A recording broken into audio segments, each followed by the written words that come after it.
Welcome to EquinEdge Live. I'm Scotty McKeever from Fort Lauderdale, Florida. Good morning, good afternoon, or good afternoon to everybody. Actually, it's morning in the West Coast, isn't it? It's 2 o'clock here in Fort Lauderdale, Florida. How is everybody doing? Good to see Juan, Bill in the house, Stephen and Kevin. And yeah, big day today. Christy, hello. Happy Sunday to you. Joshua, yeah, ready to make some money. Last couple of weekends, we've been pretty hot. So hopefully we can continue with that. And we have a new tool. It's an asterisk. It's a front runner algorithm. So I will demonstrate that and how to use that as we go through each races. Of course, we're going to focus on the Gulfstream Park and Golden Gate Fields today. Now, we'll cover a little bit of Oaklawn Park and some of the races coming up. You can see there the 2-horse Halo of Fire just popped up and won race number 4 at Gulfstream Park. So we'll have race number 5. We'll cover some fairgrounds. You know how we do it. We'll cover a little bit of everything. Guy, hello. Inch Beses. Dan in the house. What's going on, everybody? Hello. Ken, you're all showing up now. Angela, Eric's in the house. Did I miss anybody? The oldies in the house. Yeah. Kansas City's 28-0, huh? Sorry, Bill. Anthony's back. We haven't seen you in a while, Anthony. We've missed you. Mike joined yesterday. Mike, good to have you. Good to have you. Well, hopefully you'll learn something today. Feel free to ask any questions you like. Don't forget, I do a coaching class every Tuesday. So if you guys haven't been in the coaching class, feel free to join there. It's free for all. You can come as much as you want and learn how to use the tools. So I usually go over some live races as well there. And of course, what's up? It's so good to be here. I've been really looking forward to this show, and last week's show I was as well because I've really been on fire. So hopefully we can continue that. We have Fairgrounds coming up, race number 1. Again, we're going to talk about the pace tool. So we'll see if we've none in here. So no asterisks in this race here in Fairgrounds race number 1. Let's look at Aqueduct and see none there. So I've tightened up the screws a bit. I'm not going to lie. So I've made it really tight so asterisks didn't pop up unless they were really. So essentially we can make it as tight as we want it to go, but right now I wanted to start off conservative with you guys so you learned how to use it. And so I've only seen in the last 3 days 1 asterisk win that didn't get the lead. Okay, so here's a situation like an Oaklawn race number 3 where this horse, well, first of all, it's 20-1 on the EquinEdge morning line and only 2% on the win percentage. But it's got a 55 pace and it's got an asterisk. So what that means is this horse in this race, not in future races necessarily, but in this race, most likely needs the lead to win. So it would be an easy elimination. Okay. So that's an example of how to utilize the tools. What's up, Greg? All right. And yeah, I eliminated these horses is why it didn't show up. So like the 1 horse, I eliminated this horse. I looked at those. I really felt strongly like this horse really is going to run best being on the lead. And I don't think this horse is going to get it, even though it doesn't have an asterisk. 1% on this horse. On the 10, it has an asterisk. So here's an example. 4% horse that has a 41 pace. There's 4 other horses that have faster pace numbers. So easy throw out, right? The 11 horse is a 1% horse. So I threw that horse out. Here's the thing. Since our pace numbers, and they're so accurate, 70%, we can predict who's going to be on the lead or second place at the first call, with not including first-time starters. If we include first-time starters, which we give pace numbers for, we're at 67%, by far number 1 in the industry in horse racing. Now, I've changed the way I approach handicapping. Now with the asterisk, it's on steroids. Now, again, I've tightened it up a little bit. So what I've given you essentially is right now you guys are looking at, I get a percentage on my test site and says, so my programmer as an example would say, Scott, what do you want to give people? Horses that probably need the lead 70% of the time, 80% of the time, 60%. So I put it at 85. So you'll see a few asterisks here and there. If they can't get the lead, they won't win. Very rarely. So it's very accurate. Now on my test site, I have it at 70%. So I've opened it up a little bit, but I've gotten better with it. Now, a few more asterisks are going to win, obviously, but I've learned how to handicap with it. So I want to bring you guys along a little bit slower. Hey, Deb, Fred, So, okay. So if that makes any sense, if it didn't make any sense, tell me. I get talking fast and get going. I'll say it again, no problem. But again, so what you guys are seeing on production, which is what you see on the live site, I've put the restrictions at 85%. Now, next week, I'm going to change it to 78%. So once you guys get used to the asterisks and how they work, but essentially, if a horse has an asterisk in this particular race, it most likely can't win unless it's on or very near the lead. And so don't tell me who's going to win. I'd rather know who can't win. And so that's the theory of the pace algorithm is you can eliminate horses faster. Hey, Pat, right? Good afternoon, Chuck. So you can eliminate horses faster. That's the key. So we'll see a lot of scenarios like that. I'm going to be able to show you, we're going to be able to show you live racing from Golden Gate Fields and Gulfstream Park. The others, I'm going to look on my phone and watch with you guys. Fairgrounds, the one horse wins two wins in 62 races. But the horse, look at this. I've never seen a race with such little speed. Merry Christmas, Doug. Thank you so much. I've never seen a horse with such little speed. Colin in the house. Going to be a good group today. It always is, right? Such a wonderful community we have.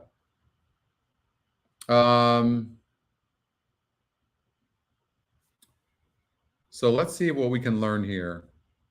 The GSR going 8 furlongs.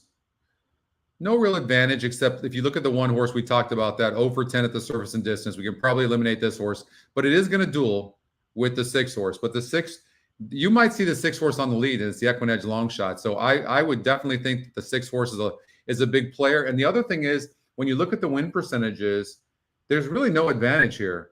So find some other metrics to help you out, like the SOR. Really no advantage here. So I would have to say that a horse like the 6 horse who controls the pace in here, if the jockey sends, we'll see if Aubrey Green sends this horse. But I would think the 6 horse might be tough. Golden Gate's off the turf. Oh, God. Oh, that's a drag. That is a drag. Hate to hear that. Thank you, Norm. Hello to you.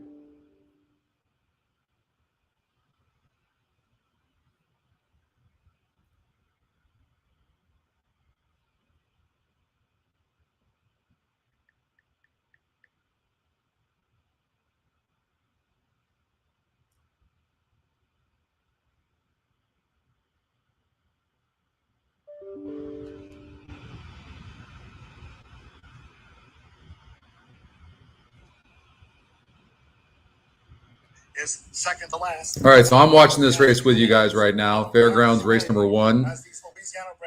And 4 is on the lead. I didn't really see what happened to the 6, if he didn't get the lead or not, but I would have. You know, a lot of times if a horse doesn't show to be on the lead early all the time, then a jockey might not know that he can get the lead. I swear every jockey should use EquinEdge pace numbers so they know how they should ride their horse, you know? The 3 is going to get up possibly. No, the 4 is not going to let him by. All right, so it's going to be 4, 2 with the 10, 24% top win percentage over the top EquinEdge pick. That happens so many times where the top win percentage beats the EquinEdge top pick. See that all the time. You guys see that too? Also, in case you're new to the show, you know, we are testing an algorithm that comes through on my emails about 15 to 20 minutes before each race. And so whenever I do a show, I share that with you guys. I will tell you, even before I look at the results, it had popped up the 5 to win race number 2 at Oaklawn Park.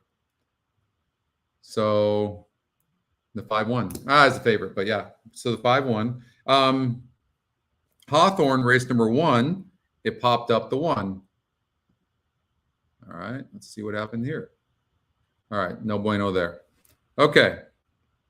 So you guys need to have your pens, and we'll look at Aqueduct right now, but you need to have your pens. Ruben in the house. What up, Ruben? You guys need to have your pens, so I'm going to rattle off these horses to you that are popping up, okay? And see, it's so funny you can say that, Bill, because you wouldn't have said that 3 months ago until we launched the new win percentages, right? They're so good, but thank you for saying that. The win percentage are a little bit more accurate than the EE picks, but only by 0.5%. But the EE picks are a little bit better payout. But they look at 2 different things. So when you see them match up, that makes me like the horse even more. in a case like this, look at the 2, 70% to win. I mean, it's the horse paid 320. It's not like it paid 220.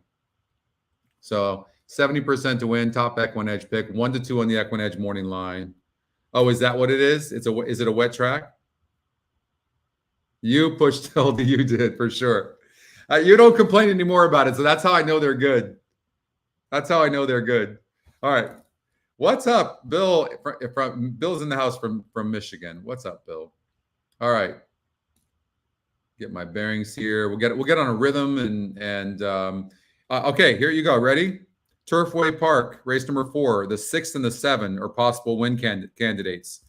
We had a 15-1 shot earlier this morning. Zia Park, race number 2, the 1. Okay.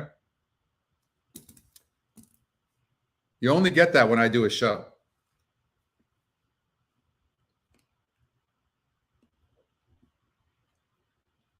I have some notes in this race. The 2 horse is 9-5 on the EquinEdge morning line, 9 points higher on the GSR from last race to this race. If you click on a horse's name, you can see our past performances. By the way, some really cool changes are coming to the Handy View, which is our past performances, and also Race View. So you know how you have to click on here on the EquinEdge morning line? You're not going to have to do that anymore. We've taken out these lifetime starts since we have them on Handy View, and we put them the EE morning line next to the EquinEdge morning line next to the odds makers morning line. And so we've made some cool changes. That's coming up. You'll probably get that sometime this week. Late pick 5 and pick 6 at GP. We can do that pretty quickly, especially with the front runner algorithm. Way to go, Bill. Man, no, you know what? I really appreciate that love. And it's nice when you guys say that, because I would love new people that don't know about EquinEdge or have heard about it but haven't tried it to know. But you know what we built? This is a subjective tool. It's no different than any other tool. It's just great metrics. Then you guys, every person has to make their own decisions. So you're doing great handicapping. That's what's happening. And you're figuring out how to use the tools. Strong fit here, I thought the 6 was, but Davis gets off of the 5 to ride the 2 horse, who's 9 points higher in GSR. I really thought this race was wide open. I thought that the 8 horse could get sent early, and it was the fastest horse in the last race, but the jockey didn't do a very good job. So that was kind of my 2 cents there. So I wouldn't be surprised if the 8 goes to the lead. But I would probably take I personally like the 2 and the 6. That's what I like.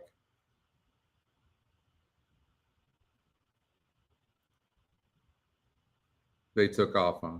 All right. Let's see here.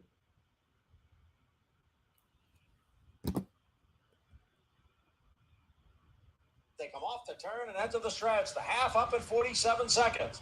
It is Captivating Cara on the outside now to grab the lead from Phenomenal. Look at this. A 1 horse coming. Is moving up with less than an eighth of a mile to the finish. 5's going to win the race, but 1's going to get it for second at 30 to 1. That on the inside is Phenomenal Woman. Wow. Coming for the finish, and it is Captivating Cara and Javier Castellano. That was a big favorite. That's actually the EquinEdge long shot. 31% horse, 31% there as well. He looked okay to me. It was a wide open race. All right, don't forget Hawthorne race number 2 and the 6 and the 7. So we're going to look real quickly there.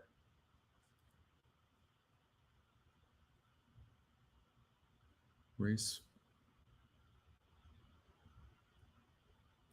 No, not that one. We're gonna look at Turfway Park. So the 6 and the 7 popped up. So let's take a look. So we can get rid of the 1% horse, 15 to 1 in the EquinEdge morning line. Get rid of the 2%. They're not getting bet. Here's an asterisk on the horse that can't get the lead. Get rid of this horse, the 1A. So we've gotten rid of the entry. And then 25 to 1, 2% horse. We'll get rid of this horse. So now these are horses that most likely cannot win the race. 98% cannot win this race. So, yeah, right, because no 7 in the race. That was a mistake. I meant at Turfway. So that's why we have the I here, so you can eliminate. Now, if you eliminate, it can't use the ticket generator. Cannot use any of those eliminated horses. Okay.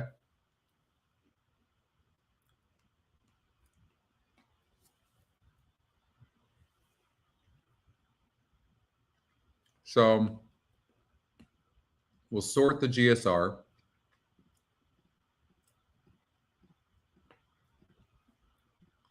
And none of these horses have gone 8.5 furlongs, which is shocking to me. When you look at the pace, look at that. The 3-horse, who's the top EquinEdge pick, lukewarm win percentage, and 77 on the pace. Top GSR.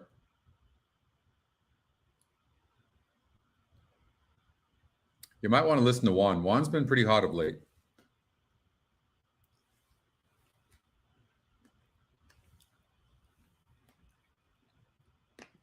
So, Mike, let me tell you why the odds makers morning line is critical, but with the EquinEdge morning line.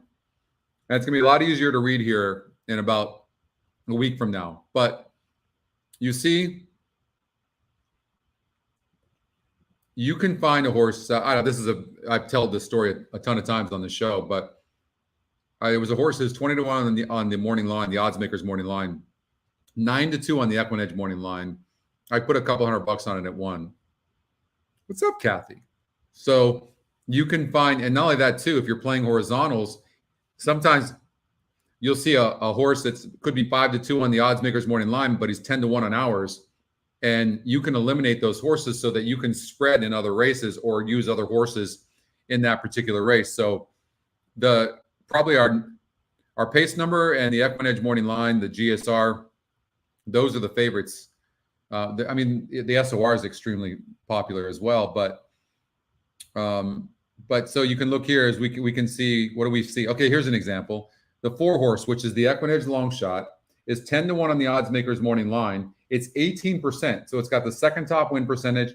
It's another algorithm, the Scotty long shot or the EquinEdge long shot. And the odds makers at 10-1. Look at the EquinEdge morning line. It's at 4-1. So there's different algorithms that are all saying that this horse is a player in here. Right? And so I think that the 4-horse is a horse you have to use.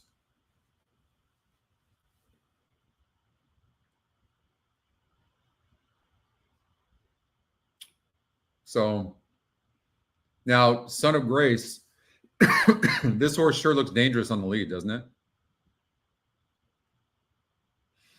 Now, only 5% of the time do horses that break their maiden come back to win. And this horse is dropping from a 40% chance of winning to a 13%. But here's the thing. It's important to know, but you also, the current race is more important. And no one horse here has an advantage on the win percentages. And we know that the 3-horse has a pace advantage. And every time this horse is cleared, he's run his best races. So this horse is extremely dangerous. Top pace number. So a lot of times you'll get fair odds. You're getting 8-5 here. Fair odds on a horse that has never gone the surface and distance before. And that's what you got here too. And then the other thing we have to look at is what's the GSR? So check this out. Look at 2 races ago. The horse ran, it's okay. We'll look at the last 6 races here. So let's look at the first race. Only a 43 GSR. So that stands for genetic strength rating, for those of you that don't know. And it goes back 3 generations of horses and breeding. And look, I mean, I know it was a first-time starter, but this horse, they probably gave this horse the race. It broke 10th. And this horse it was never going to win this race, only 3% to win, blah, blah, blah. Okay, but then look, it jumps up to a 61 GSR. So now it's getting the conditions that it more likely wants. It didn't want to sprint. This horse does not want to sprint. So 43 here runs like crap. Up to a 61, runs good. 61 here, runs a decent race. But I think this horse needs the lead and couldn't get the lead, but still hung in there to only lose by 3.5 lengths, right? GSR 60. Then look what happens. The horse drops to a 50 GSR. So it drops down. That means that these aren't ideal conditions for this horse to go 1 mile and 70 yards on the dirt. And the horse ran like crap. Then gets a little bit easier group with the SOR and a GSR of 61 and wins going away. The GSR now goes up 1 point to 62. Yes, the win percentages goes down, but I'm thinking this horse can be very, very tough on the lead. We're focus on Gulfstream Park and Golden Gate Fields, but we'll cover most of the tracks.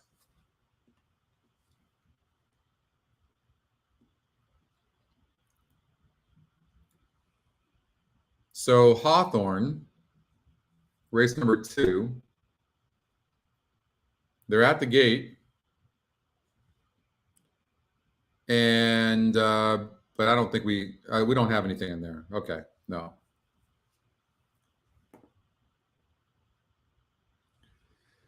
So yes, you can see that he's good turf, but he's also going to be fine on the synthetic, right? So he's fine on the synthetic. You can see that. So this is the first time on synthetic. So that's another thing. People can't judge how this horse is going to do on synthetic, but theoretically, based on the breeding, this horse should be fine on the synthetic, and of course wants to go long. So the 3 is going to be very tough. In fact, I don't know who's going to be second, but I'm definitely going to bet the 3 to win.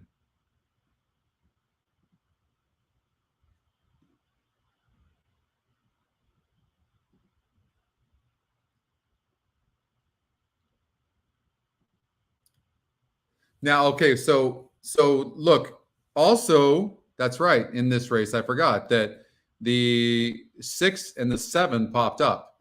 So, you know what you could do is do a 3, 6, 7 exacta box, or you could even do a trifecta in some sort of way.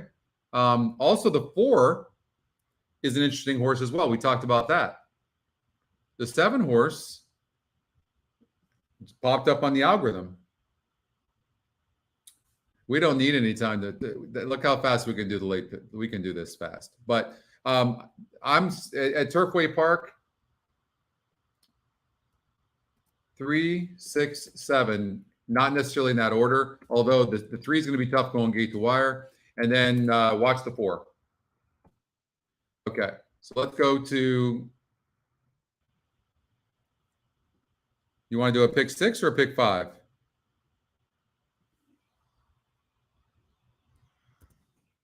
Hey, Nathan. 1 and 7 should be dueling early, is what my note is. And the 4 gets the pace set up big time. And I think the 3 can get up for a piece.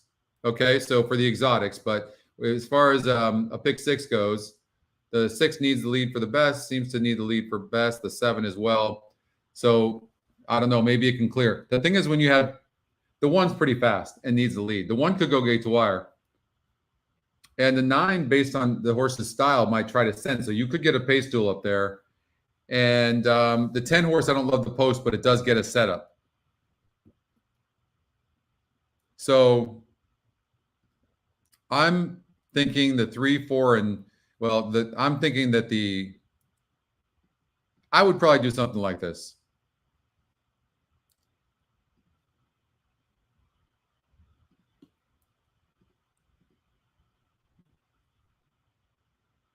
I thought that the 5 horse could set a perfect trip.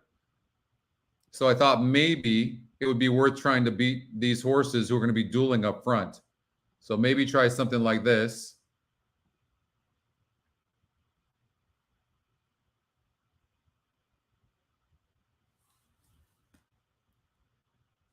Oh, wow, Jim. Is that right?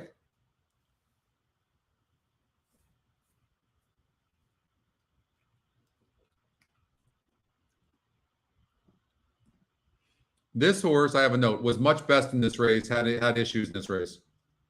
The 3 horse, Loyal Louis. I think there's going to be some speed in here. So I'm leaning towards a horse that can be tactical or come from behind. Don't be afraid to take these low pace numbers. 2 horse should get a good trip. The 3 horse should get a good trip. We know that.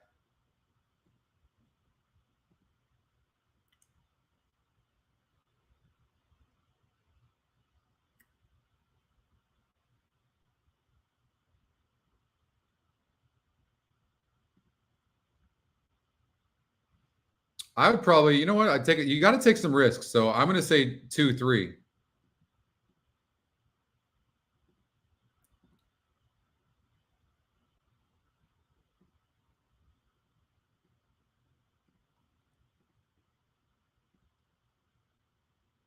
All right.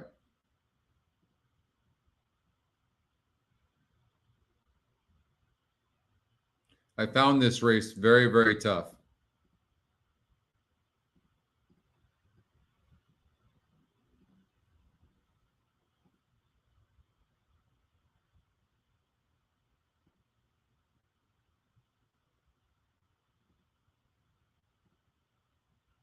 So this horse tried to clear last time out and couldn't clear, and probably is best on the lead. This one, no apparent excuses, but is dropping a little bit in class.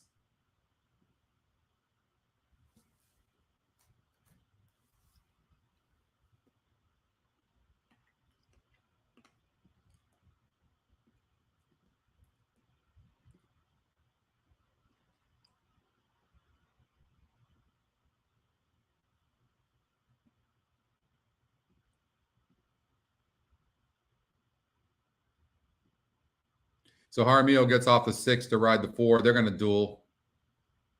And I think the first time starter the system's using, I think the only one I'd probably add. So here's a pick 6 ticket for you.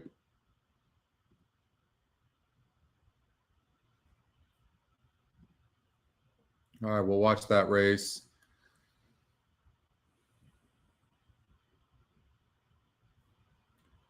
Over at Turfway Park,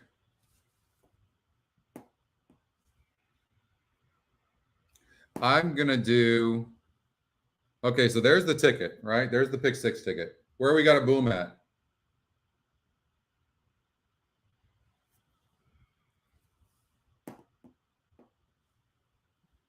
Justin, you like the 3 horse?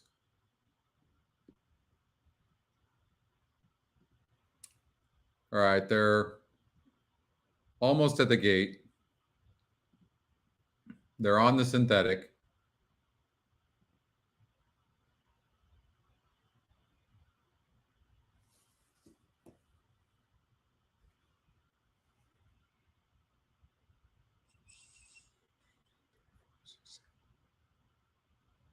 I think the 6 horse is going to get up in the money here at Turfway Park.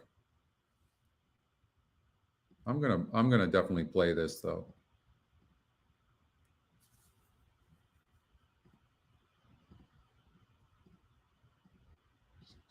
So I'm going to do a 3 with 4, 6, 7. That's one thing I'm going to do, and then I'm going to do an exact. If the 3 doesn't, otherwise I'm going to do a 4, 6, 7 exacta box.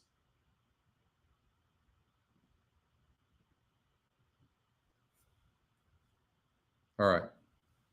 All right. So 4, 6, 7, 3, 4, 6, 7. All right. Approaching the starting gate. They're approaching the starting gate over at Gulfstream Park. What was all the talk about at Hawthorne? Let's see here. So there was a horse with pace number of a 12-point advantage, Bora Bora, and it went gate to wire, 16-1. Wow.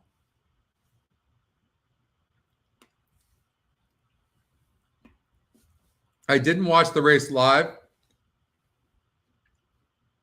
but I looked at it this morning, Bill. All right. We're just getting going. The horses are at the gate. It's now post time. I go pretty fast here. For those of you that are new, I know, so I'll try to do the best I can to explain. About a mile and 70 yards. But in here, pool is over we're using the 4 and the 10. Lukewarm favorite is a rail runner. It's number 1 in this race. I I think the 3 can be in the money. Walter has 2 in here. The other being Lady Cloverley, who draws out wide. So I'm going to do a trifecta. In the line 4, goes 10 Miss Italy. with 4, 10 with 3. Lady Cloverley. I think the 3 could be in the money. With double happiness. All right, let's see what happens. Good luck, everybody. Then Uptown Queen and Divine Exchange.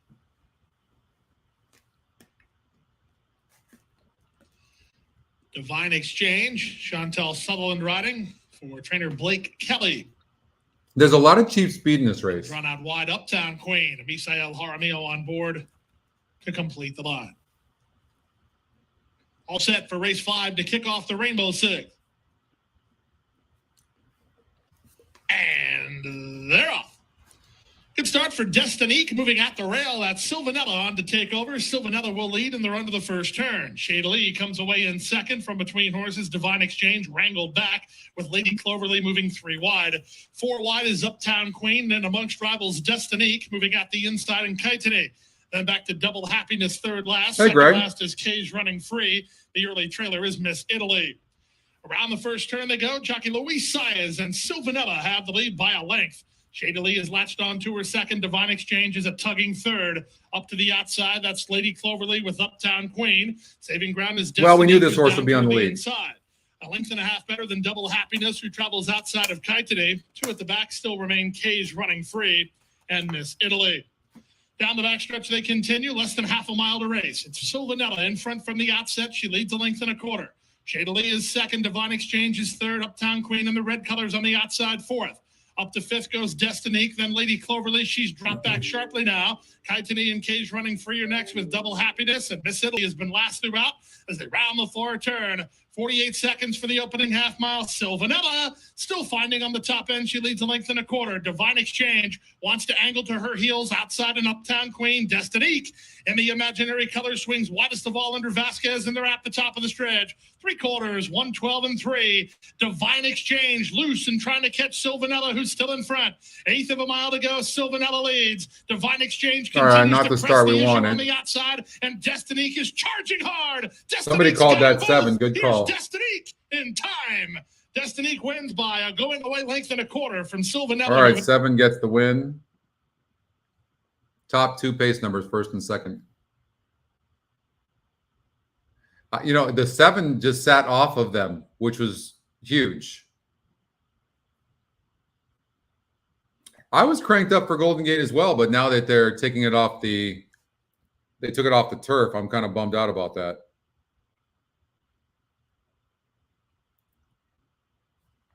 Seven was top GSR as well, yeah. All right, Turfway Park.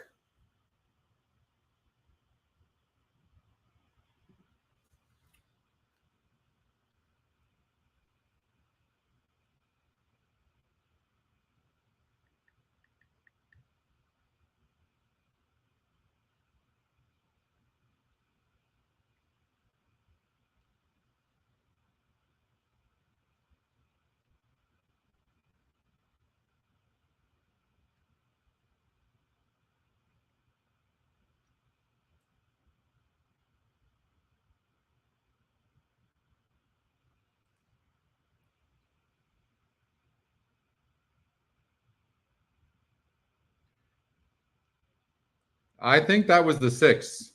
6-3. Right? We talked about that, right?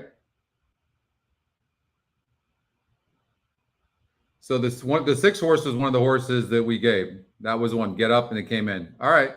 So that came in. I didn't see 6-3. Yeah. All right. Well, that's good. Who got third?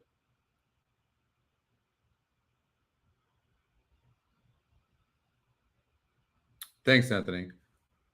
Oh, we're gonna get him today for sure. I don't feel in my rhythm yet. I got to get a rhythm going. It's a lot easier when I can cover this without having to look at my phone.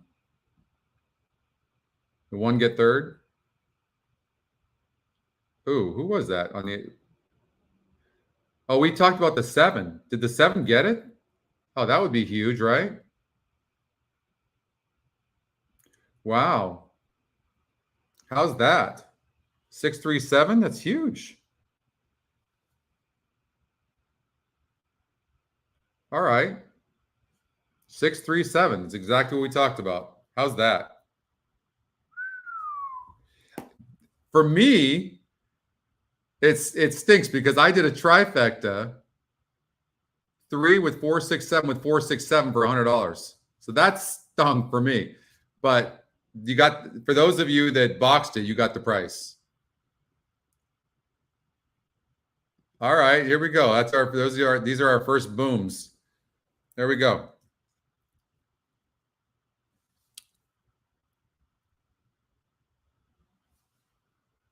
$6-1 on the over 8-5, over 9-1, I believe.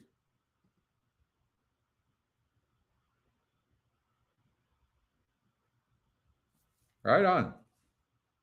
All right, good start. Okay. Zia race 2, the 1 horse. What happened there?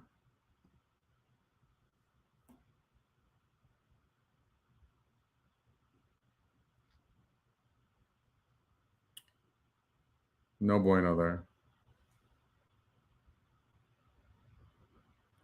Okay, Zia race 3, the 4 and the 7 popped up.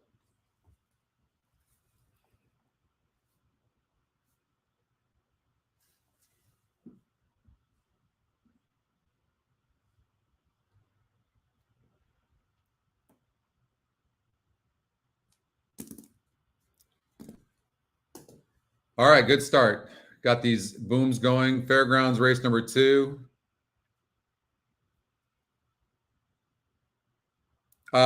Zia Park race number 3, the 4 and the 7. All right, let's get out to Golden Gate Fields.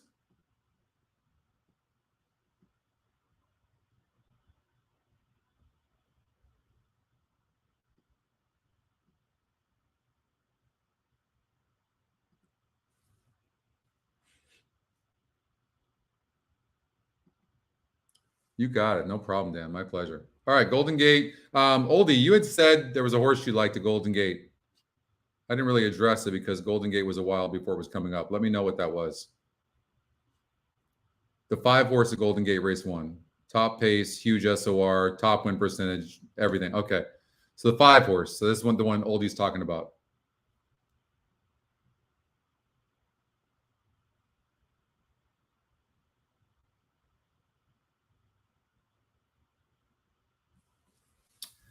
The last 6 months, you use the last 6 months tool? This one here? You're the only one that's ever said that, Mike. That's interesting. You know, whatever works for somebody. I don't know. How do you use it? I mean, this really doesn't tell you anything in this race, right? I don't see where this would help you. I don't know. I've really not been a big proponent or care much about these lifetime stats. It's really, for me, it's really about current form. That's why I did put the 6 months in there, but it's really about current form.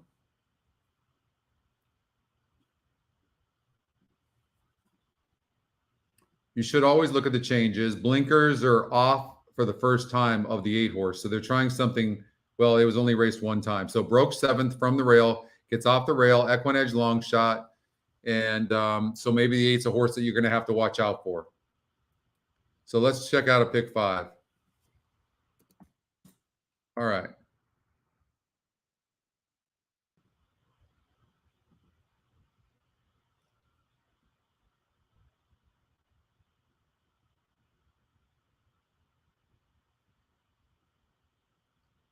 Sorry, I didn't get a chance to look at Fairgrounds.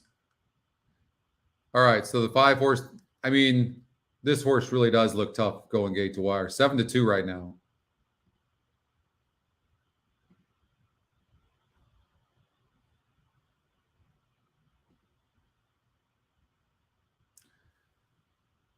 So let's take a look and see what kind of okay, let's look. This is the testing site. This is another tool that we're testing.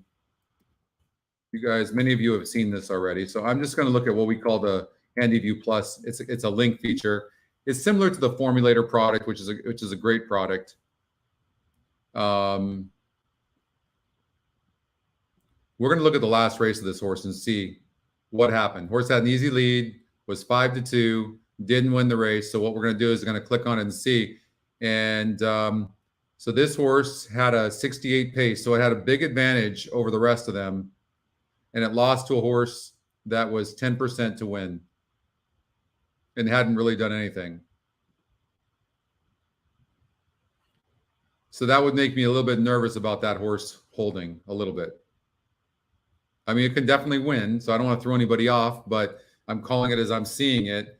Everything went this horse's way last time out, and the horse stopped anyways. Same conditions this time out. So I'd probably be a little bit nervous about that horse.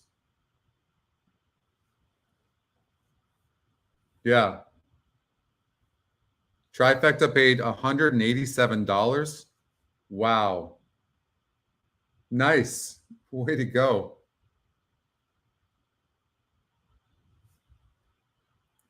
So, you know, maybe the 5 is the type of horse you should try and beat.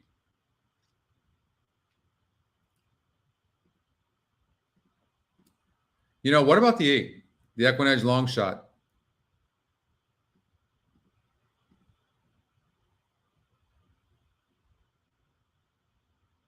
Little Red Feather is sending up the 2 up there. This horse might run better.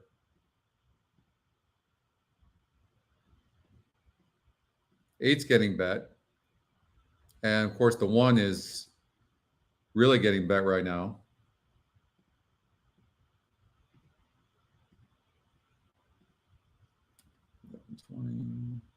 All right.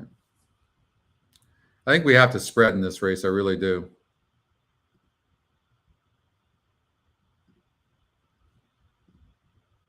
Four will be on or near the pace. He will be. Doesn't mean he's going to win, but he will be on or near the pace for sure. And 5 stops. I don't know. You know, I'm kind of leaning towards spreading in this race. I would, trying to beat the 5.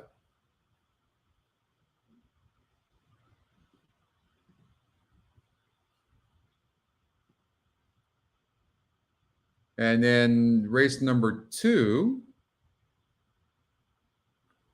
Wow, another really wide open race.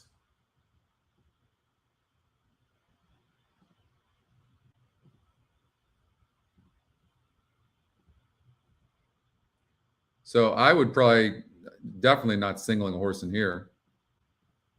Probably another race I would spread. Hopefully we're going to find a single as we go down the pipe.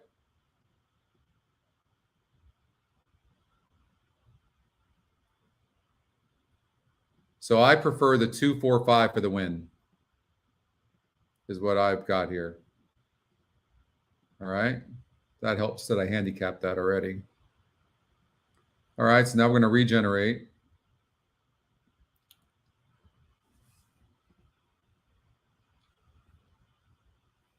Really tough race here. Really tough race. The system says the 9 horse could be a single, but this horse has burned money twice. This horse stumbled last time out down south, now goes up there, drops in for 12.5. Andy Mathis is not going to put a horse in, you know, that can't run. I bet the 4.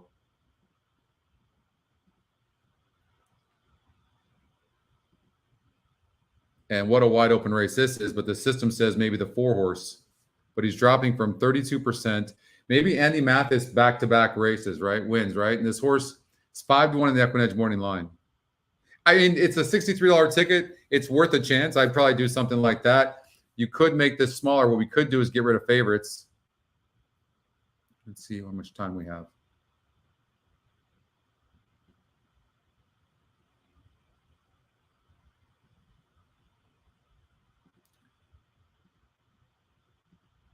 Look at I mean, 5-2, 9-2 on the EquinEdge morning line, the 4. Needs the lead, though. How about this one? The 3 horse, 10-1 in the EquinEdge morning line. So maybe we can throw out this horse. Here's another one. Look at this. The 2's 5-2 in the EquinEdge morning line. Look at the 6 and the 2 here.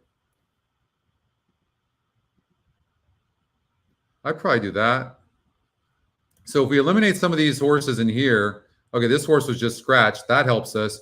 Maybe we can add a horse somewhere. Right? Who's not getting bet here?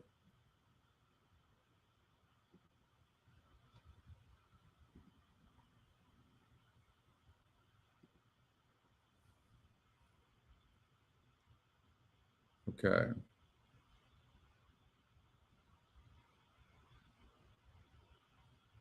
So we got this down to a $45 ticket. I think the 4 is a decent single here. Although I think the race is wide open. I mean, this 1 horse could go gate to wire. But I think that this is the horse. $45 ticket, maybe take a chance on something like this. I'm not going to take a horse on the EquinEdge morning line that's 2-1, but it's only 12%. That's going to probably be your favorite. Everybody else is higher on the EquinEdge morning line than the odds makers morning line. And it is Scotty's or EquinEdge's long shot as well. This is EquinEdge's top pick. So these aren't, you're not taking stabs. It's decent. That's what I would do.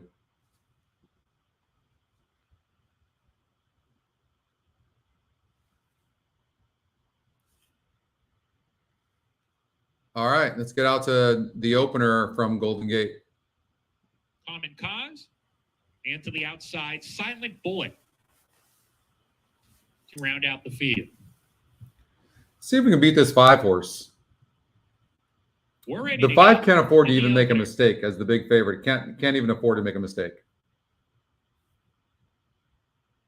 We're off and running at Golden Gate Fields on closing day of the fall meet 2021. Good beginning for all the runners. Laker Berry getting the first call of the afternoon. He's up on the pace and strides clear. From in second, Brannigan and the green jacket running in that position. Nationwide Pride has been on the lead in his last 3 races. Today he's playing a tracking role. He's a joint second with Smiling Melanie, the filly. Brannigan is 3. Yeah, it was tough, Roger.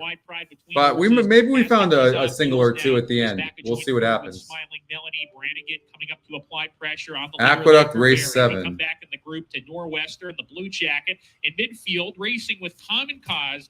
And Silent Bullet is the trailer in the first career route try, running 6 lengths off the pace setters who do battle on the lead now. Laker Berry on a contested pace, Brannigan right with him.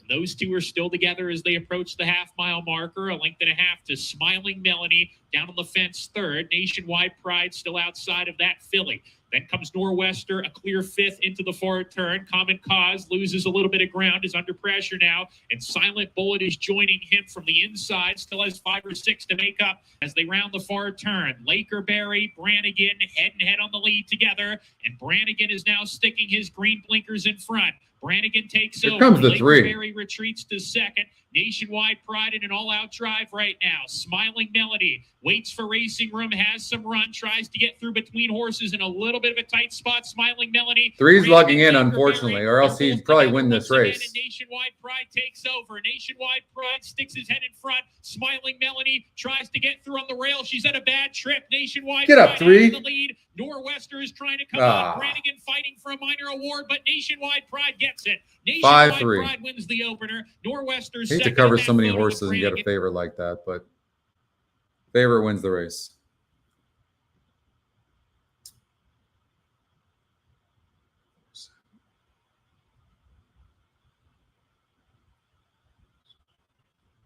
All right, let's get out to you got that 5. You're happy about that 5. You singled that 5. All right. So here at Zia Park, the 4 and the 7 are horses you need to use. Okay.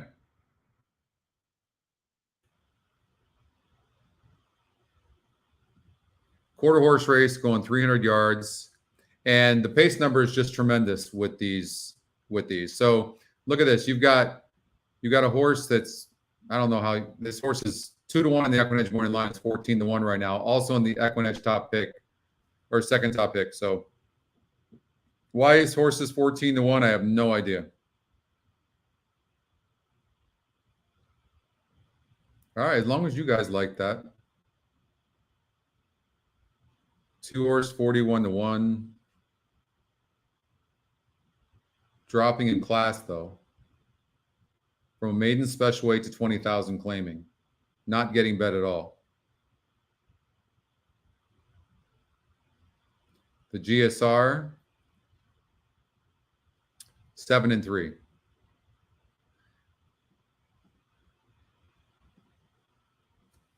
7's got the lowest pace number though, but the 7 popped up on the algorithm. And there's nothing really lining up here. So it tells me the race is wide open. The 7 and 4 popped up. The 4 horse is 5-2. Look at this horse. It was 20-1 the odds makers morning line, 12-1 an hour morning line, and this horse is getting bet hard. And he popped up on the algorithm as well on my email. So I would at least do a 4-7 exacta box, right? You want to do that for sure. But yeah, this race is crazy wide open. It's one of the most wide open races I've seen. Look at this. The top 2 EquinEdge picks are both 9-1 and 7-1 respectively. EquinEdge long shot is 18-1. I mean, just for the hell of it, you should probably do an exacta box of those 3 horses, 1, 3, 5. But 5 ended up going off as the second choice, Bill. Wow. All right, let's get out to Oaklawn Park.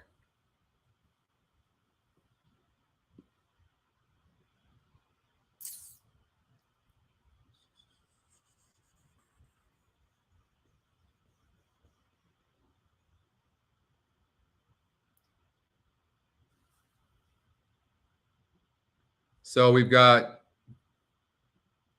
the 3 horses a first-time starter, 1's a first-time starter not getting bet. So we've got 3 first-time starters. Both ways, John? Oh, that would be nice. I don't see first-time starters on our system like this very often. I'm guessing this horse is a runner. What's interesting, though, is it's in a 40,000 claimer.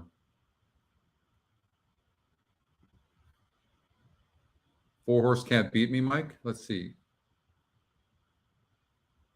Broke from the rail last time out. Coming in from Remington Park. 9-2 on the morning line. 9-1. Golden Gate Race 2. Horse popped up.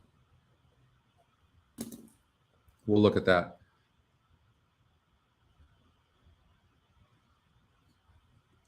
We have a horse at Aqueduct Race number 7 as well. I mean, I don't know how you play against the 3. 42%. I do like this. Look at this 3-2 on the 5 horse, and it's EquinEdge's top pick as well. So I would say the 5 horse. Nothing to tell there. You can't see anything there. 6 is getting bet, first time starter.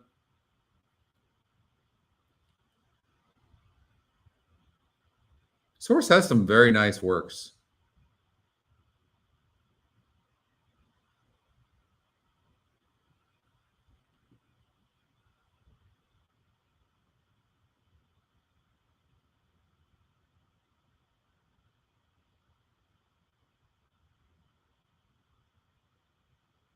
There is a gap here, though, from November 4th to the 16th, which would concern me a little bit.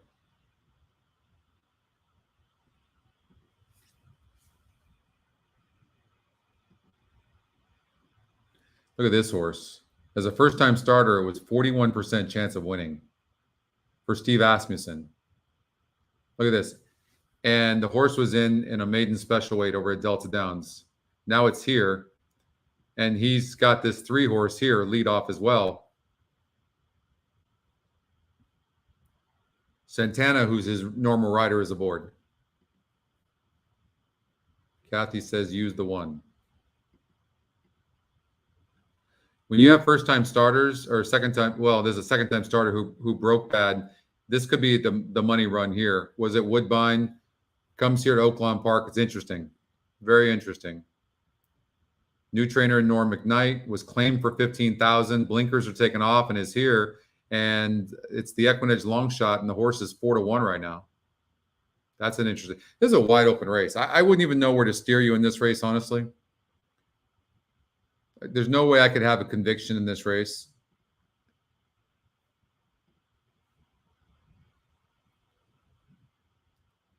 You know, I would say this. Horses that are underlays win 80% of the time. So when you look at an underlay based on the odds makers morning line, 3 would have a chance. The other 5 would have a chance. 2 would have a chance. 6 would have a chance. and 7 would have a chance. So that just goes to show you, even based on that handicapping, there's different styles of handicapping you can employ depending on the race. This is one of them, and it still is wide open. So I'm trying to throw all my tricks on this thing, and I don't see where I would lean.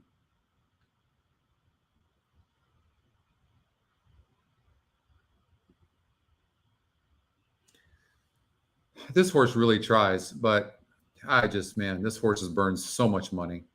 So much money.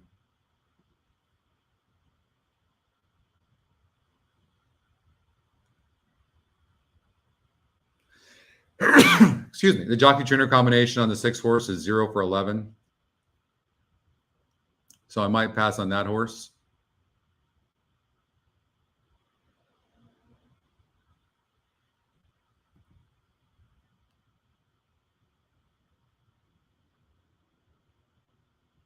I mean, Steve Asmussen could have sent this horse way down, right? He could have, like, he's in for 40. He could have put this horse in for 25, anything, but he doesn't. He brings the horse here. I don't know, maybe the 7 is an interesting horse. Off at Oakland.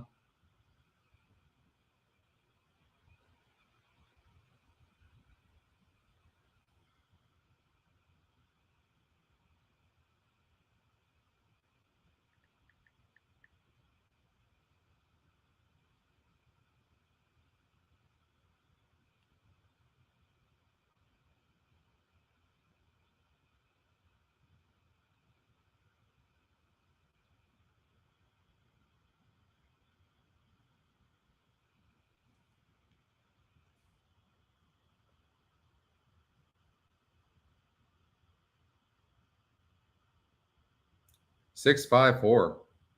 How about the 6 horse on the rail? 4. It was a 4. Oh, there it is. Yeah. Wow. One of you liked the 4, right? Mike, good job, Mike. Mike had that. Mike called that 4. 10 to 1.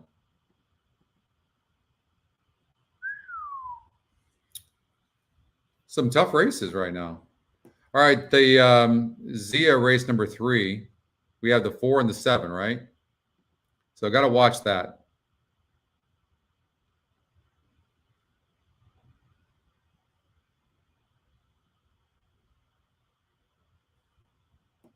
So they're going 300 yards. They're loading into the gate.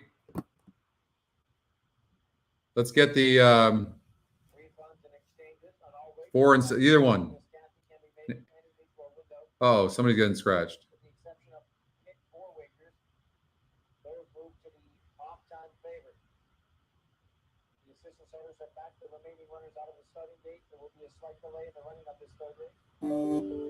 They scratched the 6 horse.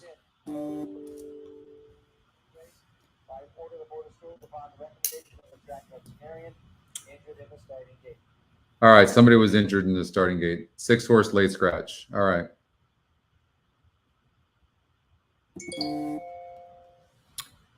All right, Gulfstream Park, race number 6, and they just took off. From the outside for Eye of the Temple, who's headed off for an advantage. Steel City Dude has speed, and Pharaoh's Prophecy driving through at the rail. Pharaoh's Prophecy kicks on with Steel City Dude. Away racing third is Eye of the Temple. Panorama Truck is next. The pink colors is the big favorite, Peter D. Outside him and Born a Gambler. The 2 at the back are Procurador and Venezuelan Triumph. And they run around the first turn. Paco Lopez puts Pharaoh's Prophecy on the lead. Leads a length and a quarter. Steel City Dude defers while racing in second. Eye of a Temple is now third. Outside of him and Born a Gambler. Panorama Truck is in the light blue and white down toward the inside with big favorite Peter D racing between horses. Still out the back, Venezuelan Triumph and Procurador. 25 and 3 for a very methodical opening quarter speed. Pharaoh's Prophecy now leads by only a neck. Steel City Dude turns up the heat second, 3 wide, Eye of the Temple third, 4 wide, Born a Gambler fourth. Lionel Reyes starts to make some decisions for Peter D. He needs a way out. He's down at the inside while racing about 3 lengths behind. Crawling up front. Venezuelan Triumph has him boxed in, and Procurador is last. 50-4 for the opening half mile. They leave the backstretch and move on to the far turn. A stacking, packing group, 5 wide. Born 8 Gambler, seems to have some Peter D horse. trying to find race 4 track seems to behind have him. some At horse. the rail, Farrell's Prophecy is all in. A Steel City Dude takes the lead. Still trying to work to the clear. Peter D. That's Wide the open storyline race. here. Who knows all the what's going to money's happen? on, and he wheels widest of all. Loose now with a quarter of a mile to go after 3 quarters in 1:14-4. Steel City Dude with Peter D coming on from between 4 did horses not and get Born the a trip, Gambler, 1/8 of a unfortunately. mile to go. Born a You know, Gambler goes with Peter when D. you, it's These two very take off. narrow. Born a Gambler tries to get Peter D. That synthetic but Peter course, D, very the son of he's had narrow. enough, hasn't won. He wins by Favorite a length wins and the a quarter. race. Very close for second. It's Dave Fox either way. Steel City Dude inside. Born a Gambler outside in 1:43-1. All right.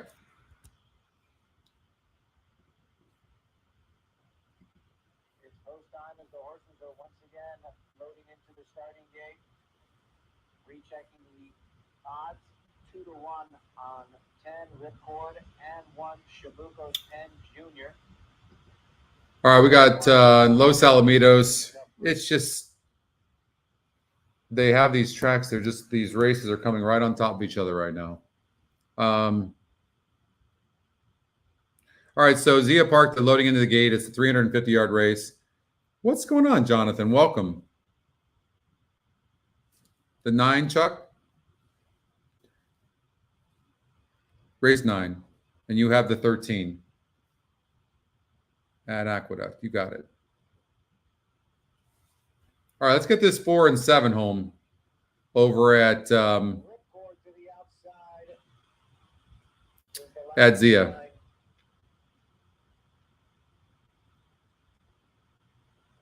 This 4 horse is interesting over at Los Alamitos because he's got so much speed. So not getting any love, but this horse is very fast. So maybe do like a 1, but the 1 horse is the horse to beat. I don't know, maybe a 1-4 exacta. The 3 looks pretty likely to close. Hey, Gilbert.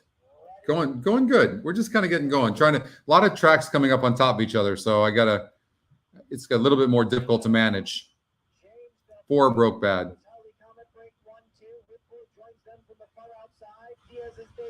Inside Chamuco's 10 Jr. It is James Duffrey. Inside Delta's Holly Comet. They are no All right. 7 never ran, but the 4 didn't do good. James Duffrey, Delta's Holly. Yeah, there's a lot of tracks. Maybe we'll just stay focused on a few tracks. Maybe we'll just do that. All right, 4 and 7 didn't run. All right, let's go to real quickly for Chuck. Let's go to race number 9 at Aqueduct.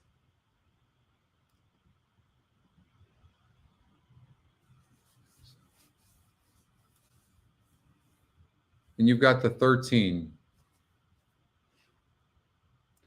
So I wasn't a fan of the 6, the 3, 7, 11, 15.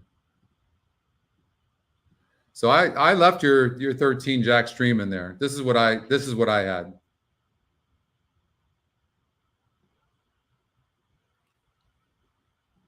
The 8's going to need the lead. 2's a first-time starter, so we don't know what that horse is going to do. I liked the workouts. I thought they were decent. Jockey trainer combination. They've won 3 of 9 races. The 13 horse. The thing I will say I don't like about that horse is the GSR is dropping, Chuck, from 71 to 59, draws a wide post and has no speed. Going to be really difficult for a horse like that to win unless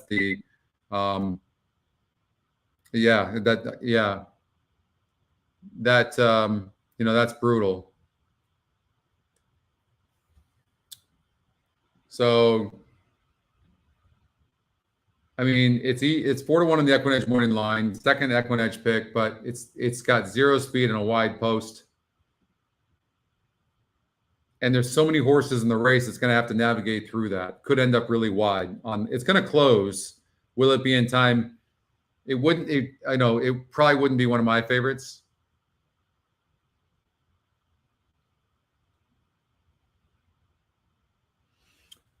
Well, 2 back, Chuck, the more I look at it, okay, look at last race, the horse broke 10th. Okay, so maybe we can throw that out. It's still close some. The race before that, it was a little bit closer to the pace. Aside from the 8, nobody else really has a lot of speed. Oh, yeah, you know, I mean, you're a player in here, Chuck, for sure. You're a player in here. I don't know what that first time star is going to do. That horse might not run.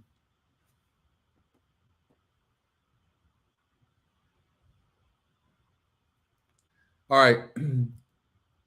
Aqueduct race number 7. The 6 horse is going to be awfully tough to beat. You know I'm rooting for you, Chuck. That's for sure.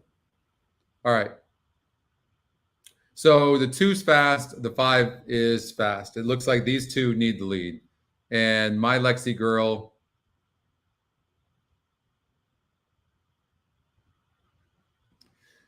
When you look at a horse's style and you look at the 7, yeah, okay, so no, I did handicap this race. I thought the 6 horse was going to be really tough to beat, and I thought the 3 could get in the money. As a matter of fact, I'm gonna bet that.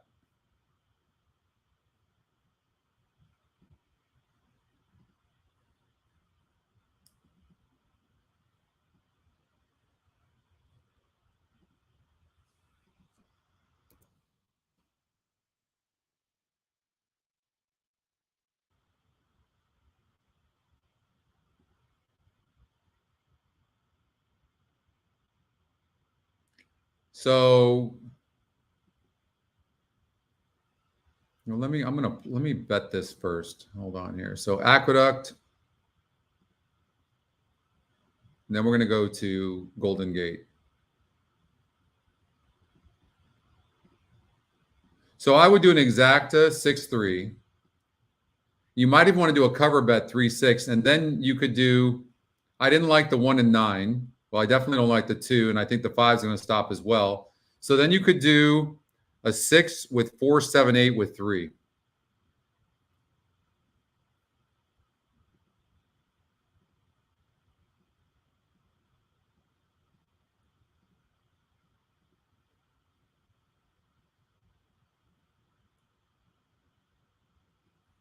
Okay.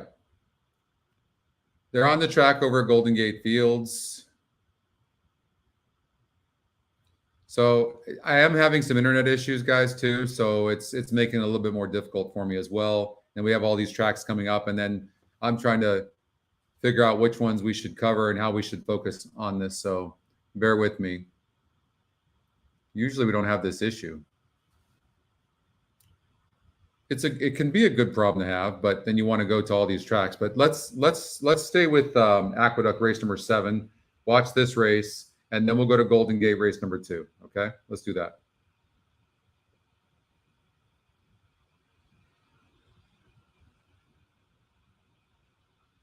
Let's root for this 3 horse to get up late and get second or third.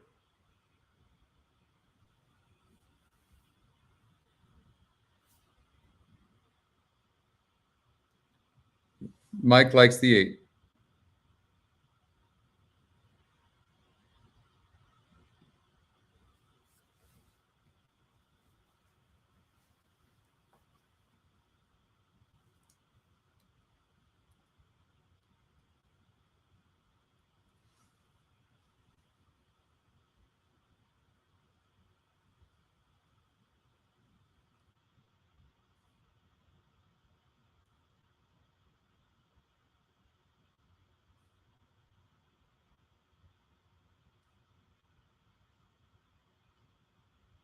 Waiting for Blushable and Carrick.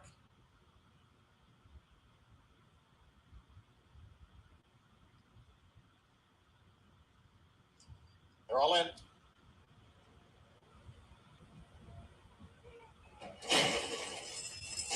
And they're off.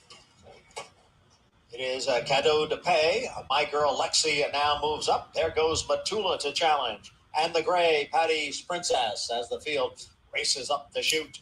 It is Matula with a narrow lead here. My Girl Lexi on the outside runs in second. Patty's Princess down on the inside next in third. And then it is Exotic West and a Cadeau de Pay. They're right together. Blushable is alongside in sixth, but only 3.5 lengths from the lead. Then it's Ghost, who's running in 7th, 5 lengths back to the 2 trailers, Carrick and Suspended Campaign. First quarter, 23 seconds. And it is Matula with the lead here by a length and a half. And then it is Blushable. On the outside is My Girl Lexi. My Girl Lexi is running in 2nd. Cadeau de Pays on the outside. The favorite Exotic West is in between horses. Blushable is down at the rail. 2.5 lengths to Suspended Campaign, who has gained some ground and is in 6th, but continues to move up on the outside. Then Carrick and Ghost. There goes Cadeau de Pays now to take over the lead from Matula. My Girl Lexi on the outside, and then Exotic West, followed by Blushable. Out in the middle of the track is Suspended Campaign. It is Cadeau de Pays. Here comes Exotic West, who is now kicking in on the outside. Exotic West. Come on, 3. Get up for second. Get up for second. Suspended Campaign moving up with a 16th to the finish. It is Exotic West in front. Suspended Campaign. One last try on the outside. Exotic West holds on by a neck. Suspended Campaign with a good run to be second. All right, 11-1 on that 3 horse. Nice. Good way to go. All right. Good way to go. All right, so I'm trying to make this a little bit smoother. I've been struggling with all these tracks coming up. I'm having an internet issue as well, so you had to try nice going. So bear with me, guys. Okay, I know it can be painful sometimes, and then I'm having to, because I can't show some of these races like at Aqueduct, I got to look down and I got to get on my phone, and then my phone, my app keeps logging out, and I have to log back in. So it's a pain in the ass sometimes. So sorry about that. Okay, let's get to Golden Gate. At least the Golden Gate we can show. 8-5. All right.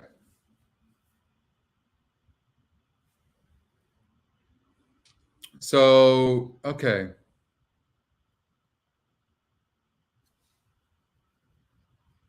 Race number 2.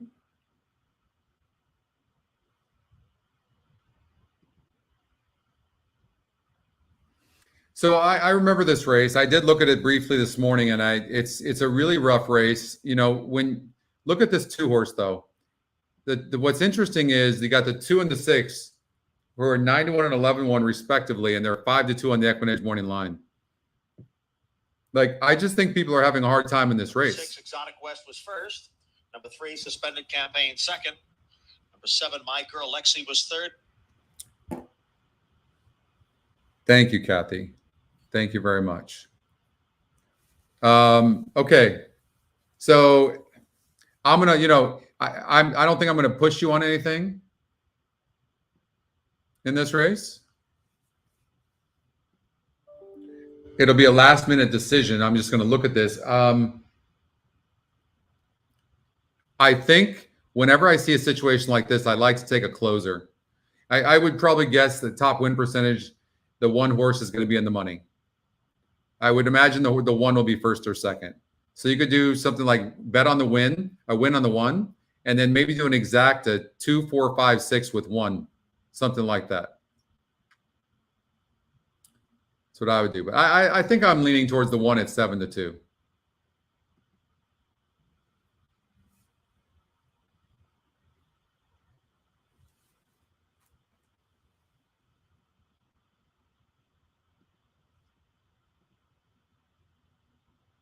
Whoa.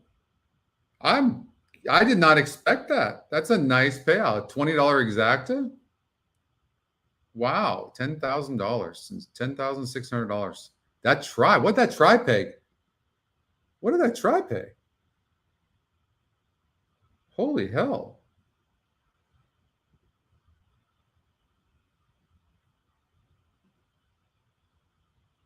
Man, wish I had done the try now.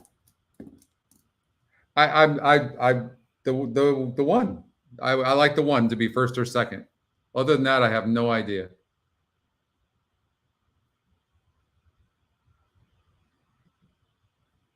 Paid 45 for 50 cents, $90 for $1. Yeah. Wow. That's a nice payout. What's up, Mark?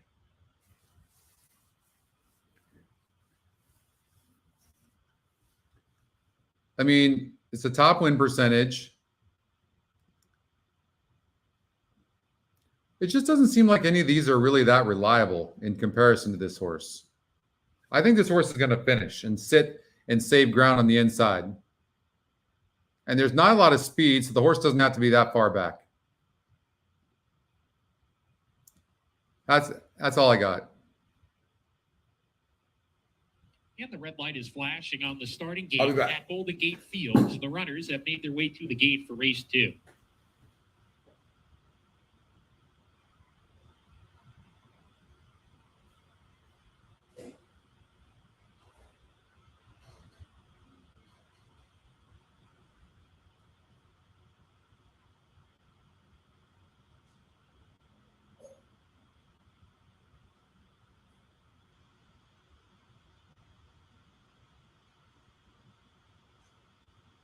This one's for Barry, is loaded to post position number 2.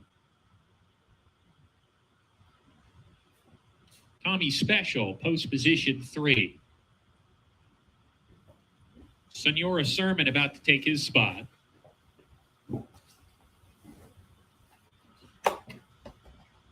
And All About the Money. Post position 5 up next.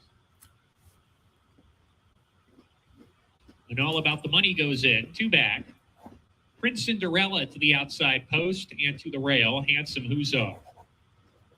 Prince Cinderella goes in. Handsome Hussar to the rail post position. We're ready to go.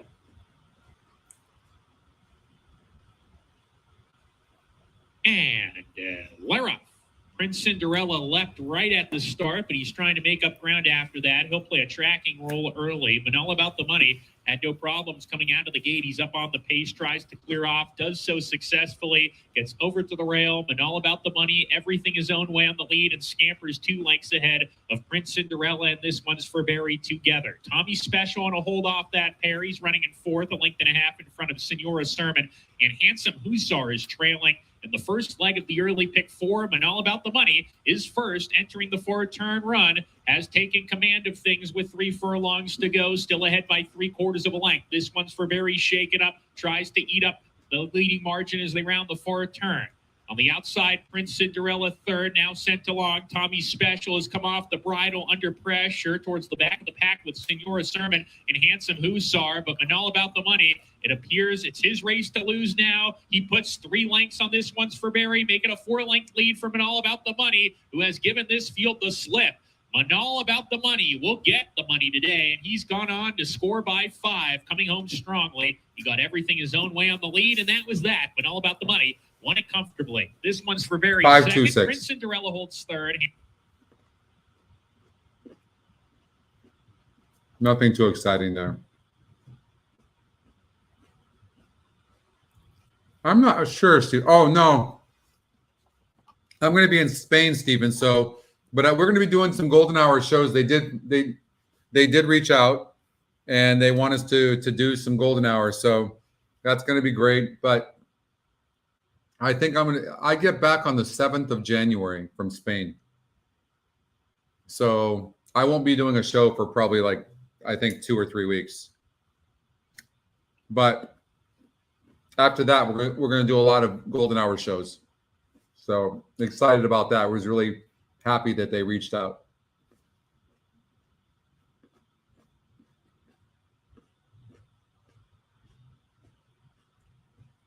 All right, let's get out to Gulfstream Park. I think the 5 horse,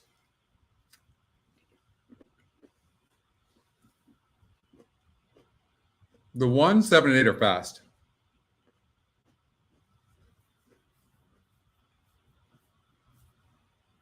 I just think the 5 could sit a really good trip. And look, Chantel Sutherland won by 4.5 lengths on the 1 horse last time out and jumps off to ride the 5.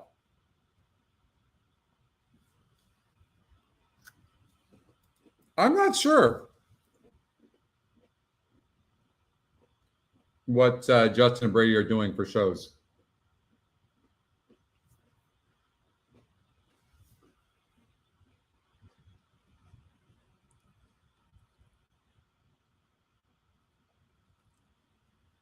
Yep, gonna go to Spain. Un poco.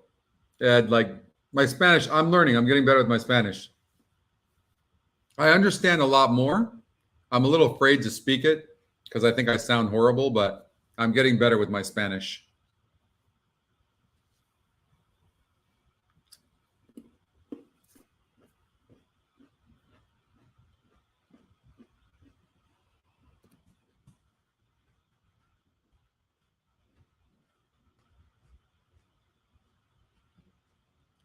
That's what I would do. Art.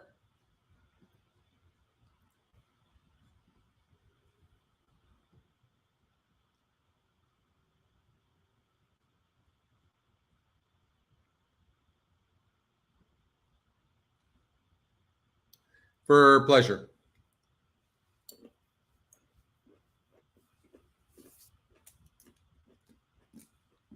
My girlfriend's from Spain. I'm going to go back and meet her parents.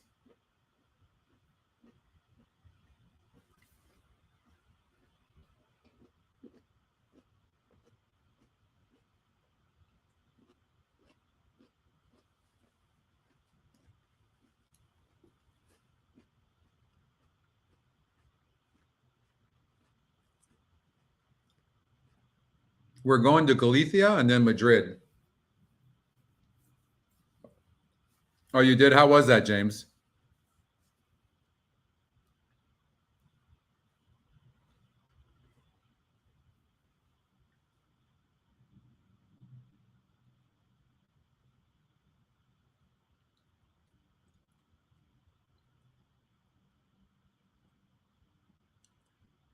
Yeah, maybe do a 5 with 2-3 daily double.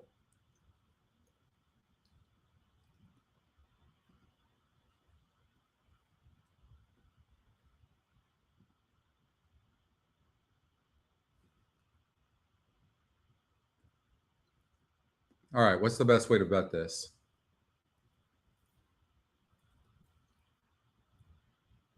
Why not the 10?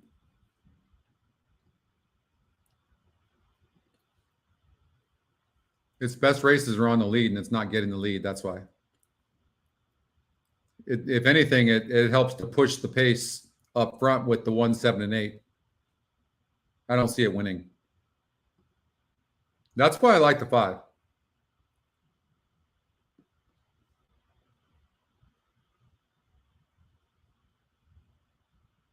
Just trying to figure out how to bet it. It's like, who's going to stop? Speed kills speed. But I think I'm just going to bet the 5. The 5 should be first or second. So you could bet the 5 to win, and you could do a 1, 7, 8 with a 5 exacta or something like that. Frank, you like the 7 to win in place? I'm going to put my money where my mouth is, guys.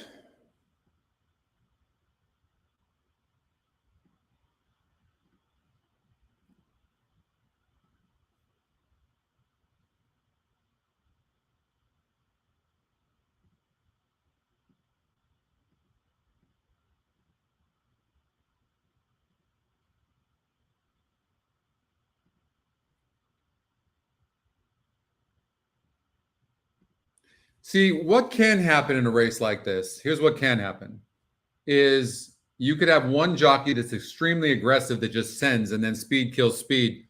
And so you do have to watch out for a situation like that, especially when you have horses that have decent win percentages. Now, if they have a bad win percentage, like a low one, like 5%, and they're fast, then they're probably going to stop when there's other speed. But in a situation like this, I wouldn't be surprised if the 7 got the lead and took it to the 8, and then the 8's going to stop. Because it doesn't look like the 8 can rate. And it really doesn't look like this horse can rate either. So, and this horse, Paco's going to have to be very aggressive. I probably like the one least, but I don't know.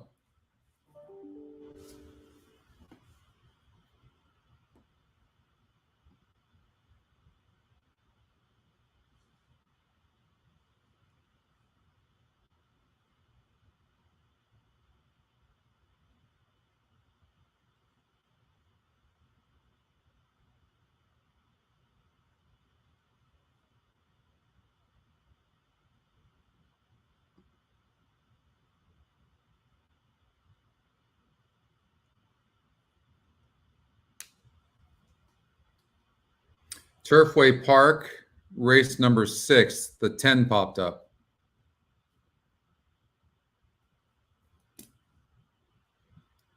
Here at Oaklawn, I don't know if it's gone off yet, but the 2 popped up. Chase Tracker. 15 to 1 on the morning line. Look at this. Odds makers morning line 15 to 1, 3 to 1 on ours. The horse is 7 to 2. It's got to beat the 4. It's also the EquinEdge long shot. Yeah, watch out for that horse. We're going to stay here, though. They're at the gate.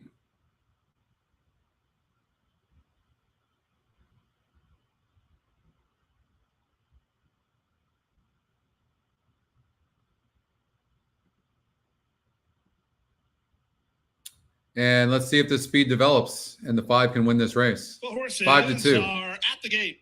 It's now post time. Lining up and moving in for race number 7, starting leg of a late pick 4. Race favorite is number 8, Cool Quest. Brian Lynch has Julien Leparoux riding. 1, 5, 7, and 8, the key contenders here. Feast is going to be the last horse to move in line. Feast. The 10 horse, yeah. Romeo. Over at Turfway There Park we popped go. up, the 5.5. 10. And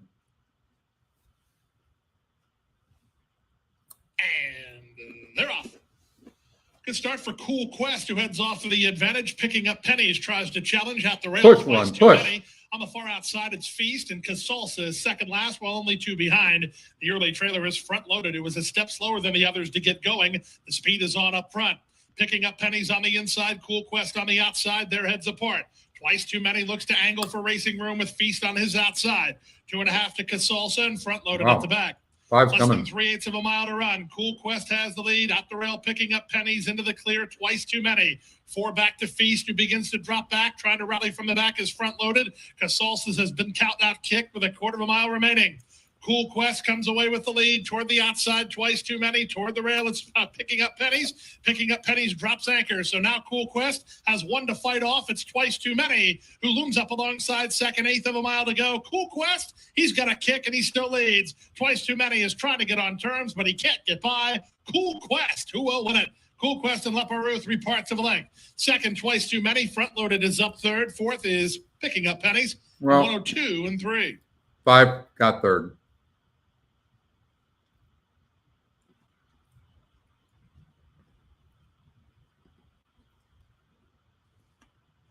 Cool Quest gets the win. 47%.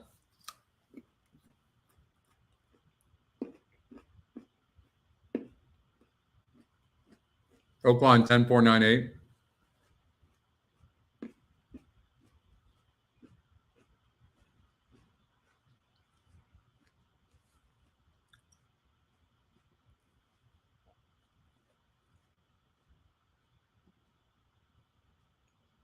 I think this 4 horse at Zia Park could run. Maybe a horse to look at.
Wow. That was a wall of them, wasn't it?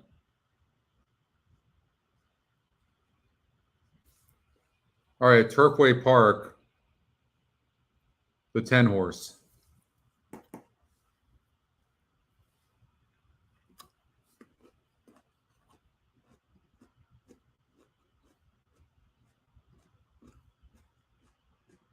$16-1.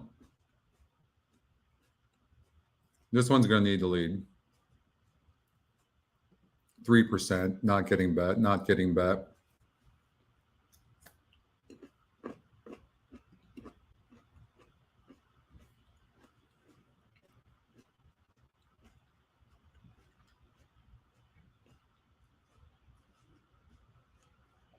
Goes down in GSR on the 1. A lot of times, if you like a long shot, look at the favorites and see if they're vulnerable. And when you look at that, the horses that are getting bet have burned a lot of money. Look at this horse. No one knows what to bet. That's when you can get a horse like the 10.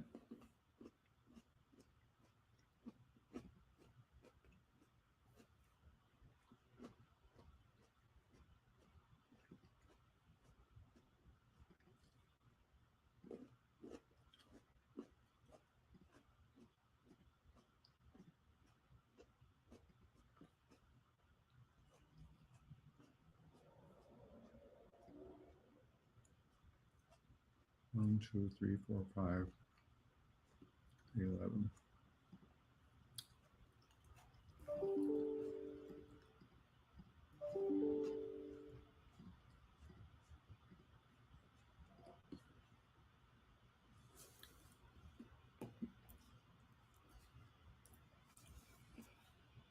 All right, we just had a horse pop up at Hawthorne race 5 and Gulfstream Park race 8.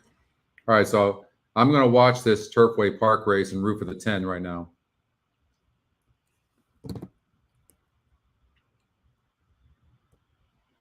White and teal silks.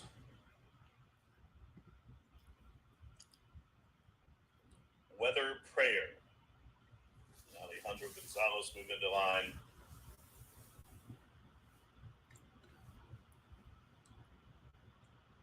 Duveen in the Joe Allen silks, green and white coming up. Here's Gary Barber's American Great. American Pharaoh out of a Malibu Move Mayor coming up. Working with Chris Landeros, 1 out. James Kelly's Contractor Bill at start 18 to the outside. They are at the post. They will. They will. Replays, live racing. That's on the bucket list as well. Racing. 10 checked up. Quick start for Blazing Justice, who barrels on out. My Miracle Man jumped well. The Blue Dragon is forwardly placed, and Contractor Bill from that outside stall is up and after the Vanguard as well. So it's My Miracle Man shows the way. Blazing Justice is second. Contractor Bill at start 18, racing third. The Blue Dragon away in the 4th position early, about 3.5 lengths off those leaders. We trail back to 2 to Wamigo, who is 5th. Right alongside is Duveen in 6th. Out deep on the course is Fight to Paradise. And a link for the back. Weather Prayer is tucked in along the inner rail. As they continue to run up the backside, My Hot Toddy is racing just about a length in front of Unembellished till 3. Back to American Great. And Rebopper is at the back of the pack. They approach the half-mile stage. 12 lengths from top to bottom. They got the quarter 24 seconds flat. The half mile 47 and 3. It's pretty fast. Man comes on through to still show the way over Blazing Justice there in second. The Blue Dragon is awaiting a racetrack. That one is sequestered right now in behind horses and covered up by long shot Contractor Bill as they race around the turn. The Blue Dragon needs racetrack, and he has found it in between horses. Here comes Farron Peterson calling for the lead as they leave the quarter mile pull behind. It's the Blue Dragon. Whip comes out now. Contractor Bill to the outside. Here's Wabi Go off the shelf. Regan Wilkes coming at him and coming on, and he's going to get a split here. The son of Fort Larned is coming out. He's trying to get through. Go out. The Blue Dragon go out. Wabi Go is shaken up into second. Contractor Bill in from last. Oh God, he's had a ton of horse. But the Blue Dragon is still just there. terrible trip. The Blue You might want to watch that horse back. That was terrible. Wamigo was second. Then it was American Traded Weather Prayer in 138 and 3. Oh, did you guys see how good that horse ran? That's such a drag. What's up, Tony?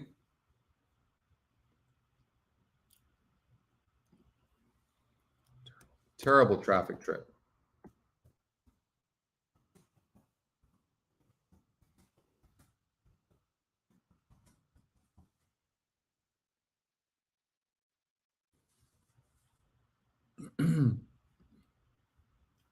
Aqueduct race 8, strong chance to go gate to wire. The 1, big look in here. I thought very tactical, very consistent closer, but I thought the race between the 1, 5, and 9. The 5's tactical. Not going to be surprised by a win, but the 1 could go gate to wire. I'm probably leaning towards that, but I like the 5 too. And I'm gonna take the 9 to come in third over to Aqueduct. I'm gonna bet this myself too. Oh, went off.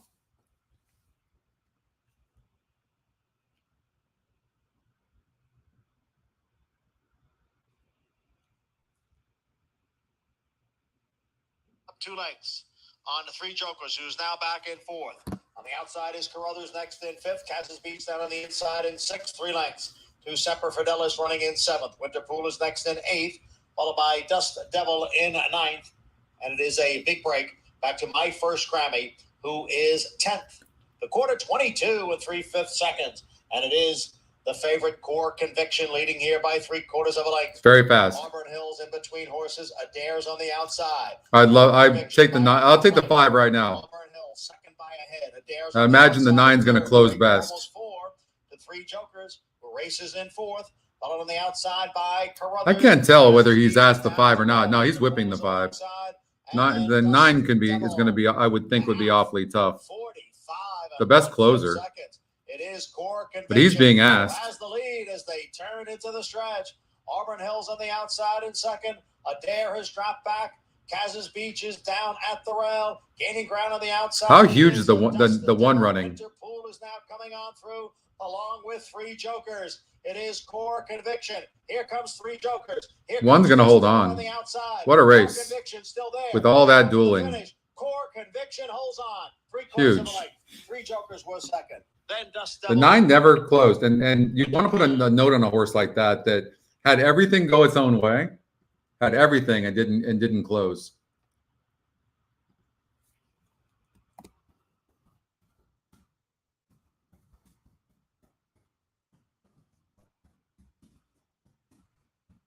That'll help you. Then what you're going to do is you'll look at the SOR, the strength of race in here, and you'll go, okay, unless he's facing easier, even if there's a fast pace, then I'm not going to trust this horse to win the race. 1-8, I believe. The Scotty long shot, the EquinEdge long shot got second. All right, let's get out to Golden Gate race number 3. Let's see if we can make some money. I put the 7 horse at 7-1, has an exotics chance. I prefer the 2, 4, or 5 for the win. I think there's a lot of pace in here. Level this.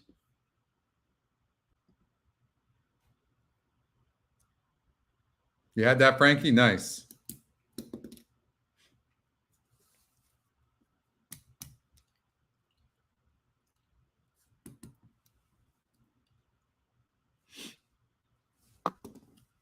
Five horse right now. 2 to 5. There does seem like a lot of speed in here, right? And so if it just seems like those top horses are very fast. So 5 horse would make a lot of sense. 7 horse is a closer, going to get the speed. No, you're fine. We had one good one, but you're okay. We're just getting our rhythm right now. So right now, on the 4 horse, you're getting 14 to 1 or 9 to 1, 14% horse. This horse absolutely can finish. So let's just assume the 5 horse is going to win this race, which I don't know that we can. Look at the money this horse has burned. Is this a horse that should be 2 to 5? Was the favorite here lost? Favorite here lost. little sketchy here for me. 5,000 claimer. Non-win is a 2 lifetime. Other than maiden, claiming, or starter, or maiden or starters, I'm assuming. I don't know. Maidens. Other than maidens, probably is what it is. So, and this horse is your 2 to 5 favorite. It's absolutely crazy. I would probably do like, you have to figure the 5 is going to be first or second. So,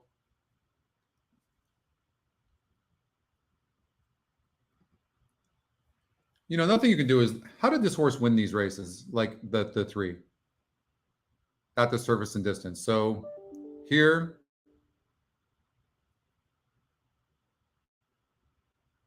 what's up, Mark?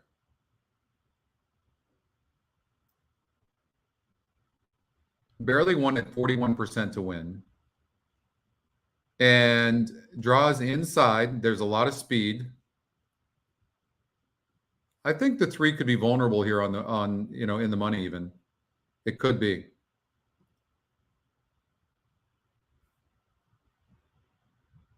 Two, 4, 5. And then I thought the 7 deserved a long shot look.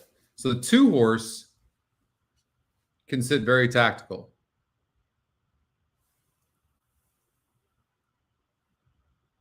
Thank you, Ross. Thank you so much. God,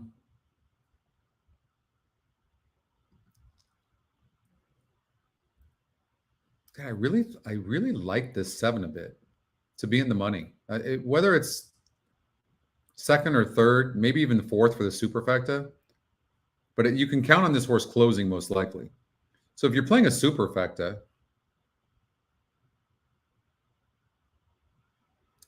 you like this 7 as well? Yeah. I don't like it to win. I don't like it to win. I like the 4. I'm shocked how dead on the board the 4 is. And the 2 horse at 7 to 1 is absolutely legitimate in here.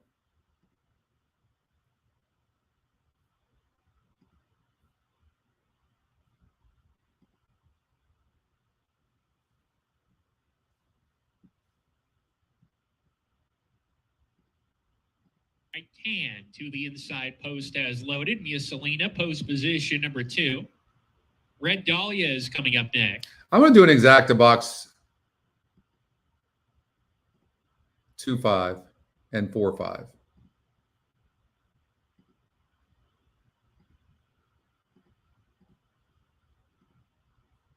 And I'm going to do a trifecta 2-4-5 with 2-4-5 with 7.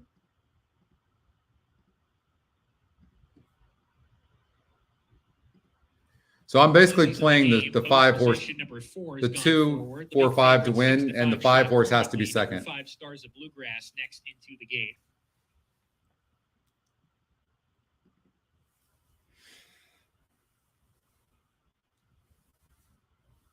The 3 horse at Aqueduct. Stars of Bluegrass goes in. 2 back. Pulpit Singer to post position number 6. I didn't see it. What happened there? I don't think I saw it. And after Pulpit Singer, Sassy Einstein. Pulpit Singer's it. Sassy Einstein to round out the field. The other reason I'm choosing the 7 to maybe be in the money but not win or even be second for that matter is that post, right? It's going to lose ground no matter what.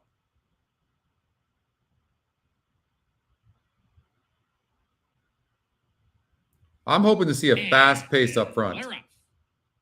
Good break. After the start, Lizzie's in the game, eased off a number of horses. She's towards the back of the pack. Red Dahlia, that's what I was hoping. For speed from the onset and strides to the 6 needs to stay up as long as possible and push the 3. Press the issue though, and those 2 are a half length apart as they race around the clubhouse turns. Come on, 6. Press this 3. Third on the outside of Bright Tan, Mia Selena. Press. In the middle of that pack. A gap of 2.5 lengths to Sassy Einstein, second to last. Lizzie's in the game is trailing as they make their way onto the back stretch. 24 is pretty fast. On the backside with a 3/4 length lead On the big long shot, Pulpit Singer, who continues to press from the outside. There's a gap of 2 to the 3 who line up right off the pace. Bright Tan on the inside, scraping paint on the fence. A 3 deep Stars of Bluegrass. Mia Selena shown some more rain between that pair. A length and a half to Sassy Einstein. Still second to last, biding her time there. And at the back, Lizzie's in the game. First off the claim for Gary Griner. She will have to pass them all and make up about 6 lengths and 3 furlongs. Into the far turn, Red Dahlia continues to make play on the lead, has been hounded throughout by the long shot Pulpit Singer. They're on the outside and neck off, being asked to pick up the pace. Mia Selena losing position now, and so is Pulpit Singer. On the inside, Bright Tan continues to make steady progress, peels into the 2 path. Stars of Bluegrass. 4 is running really good, but had to go freaking 8 wide. Joins her down the lane, pretty wide open here. Red Dahlia continues 5 to go on. knew the 5 was going to stop. Come on, 5, get second at least. Lizzie's in the game on the far outside. Here come the closers. Now, and she's making a nice kick. 5 had a terrible, or 2 had a terrible trip. Get up 2. Get up 2. Late in the game, but Lizzie's in the game. She's got it. Lizzie's 4-2. First off the claim for Gary Griner won it. Mia Selena in the I bet that we had that. I absolutely messed that bet up personally. They were followed up. Like I'm supposed to do a 2, 4, 5 exacta box there. Complete the course at 6 to 5 with Stars of Bluegrass. And I had that 5. It had to be.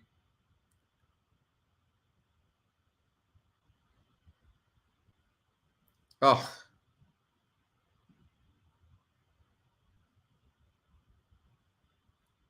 Oh, you guys had that?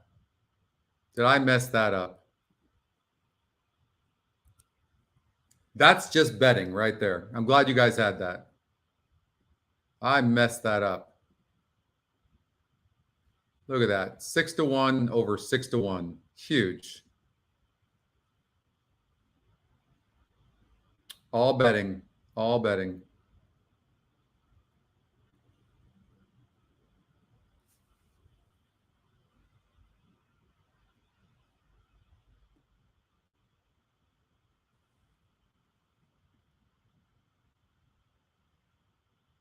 I hear you, Nick. 2 6 to 1 shots. That was just a terrible bet. Terrible betting. Terrible betting. Gosh.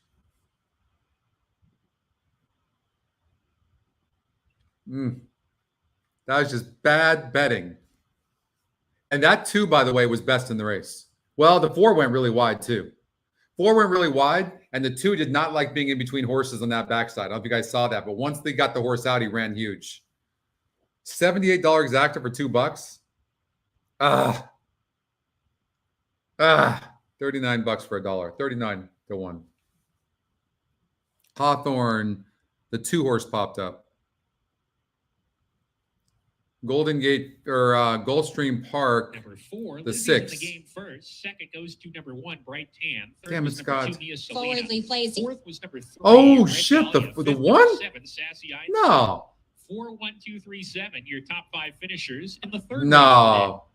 No. Yeah, I didn't see that though. I don't know about you guys. Wow, that too looked.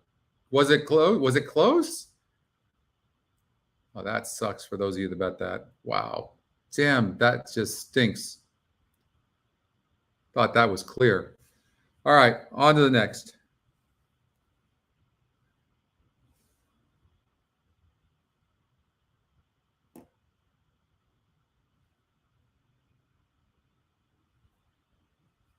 And now entering the winner's circle is number 4, Lizzie's in the game, a 5-year-old dark bear.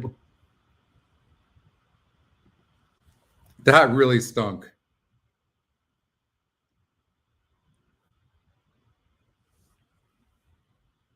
Zia Park race number 5, the 9 popped up, 2 to 1.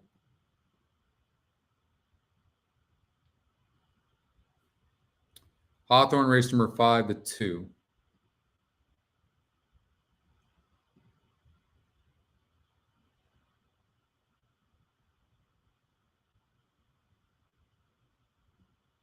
First time starter. I'll tell you this. I've seen this algorithm with first time starters. It was incredible how accurate it is. So I'm going to bet this 2-horse at Hawthorne. I'm going to do 2 over 5-3 and see if there's a good win percentage. The system also says that the 1-horse, a second-time starter, can go gate to wire. That it's the speed of the race, and it was bet last time out and broke bad and veered. This horse could be dangerous. Watch out for that horse. 1, 2, 3. So I'm going to do 2 over 135.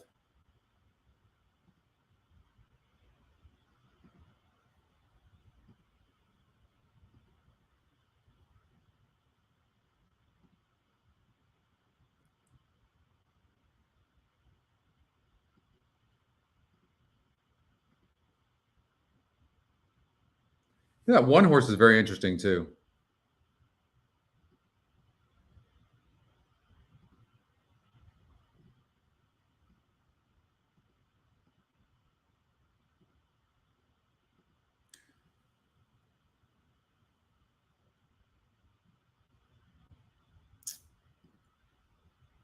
All right. The 7-horse over at Aqueduct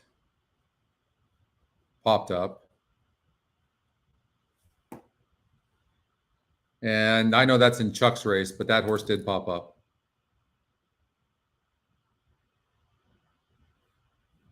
Nice. Nice job. That nice betting.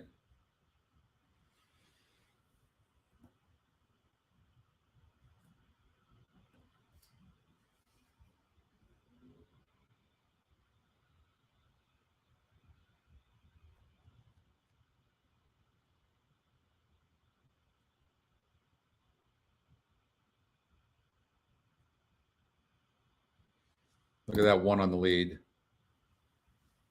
Look at that. How amazing is the system to have that 1 on the lead, right? Need the 5 to win, though. Come on, 5. Catch this 1. And the 2's right there on the rail. Horse just popped up at Golden Gate Fields. Come on, 5. Get up over this 1.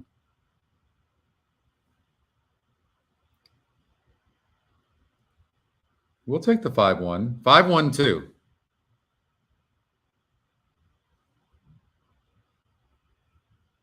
Nope. 5-2-1. Well, called that, didn't we?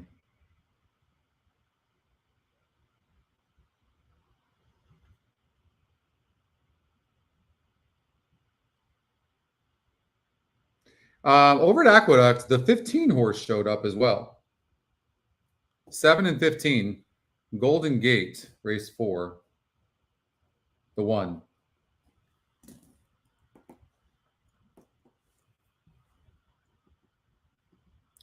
Gulfstream Park, the 6-horse, at 12-1. All right, let's check that out.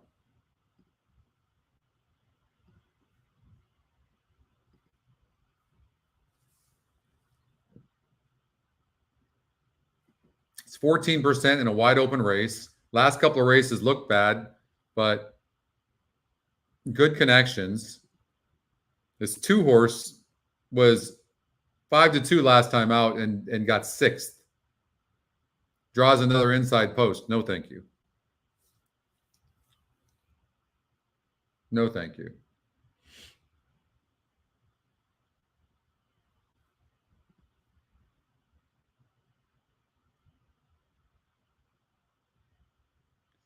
So the look at the GSR on the 6-horse, which is interesting. Look at this.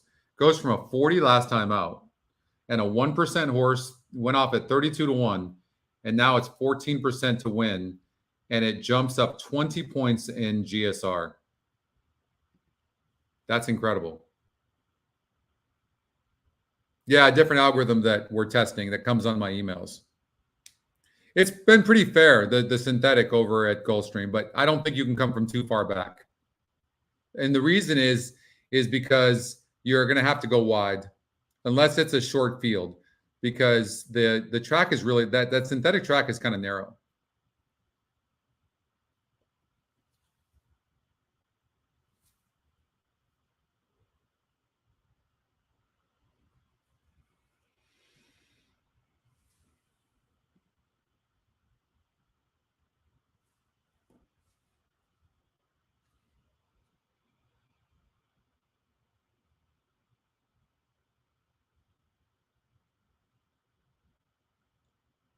So at Zia Park, the race number 5, the 9 popped up. Horse is 3-1 lukewarm favorite right now. All right, we're rooting for the 6 horse over at Gulfstream Park.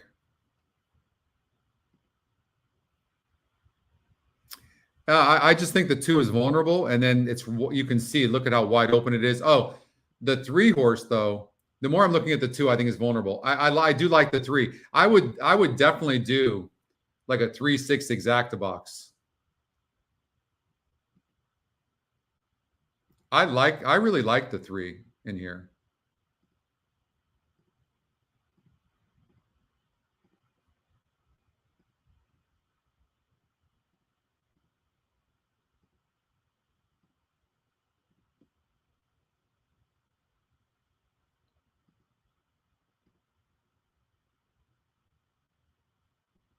All right, see what happens.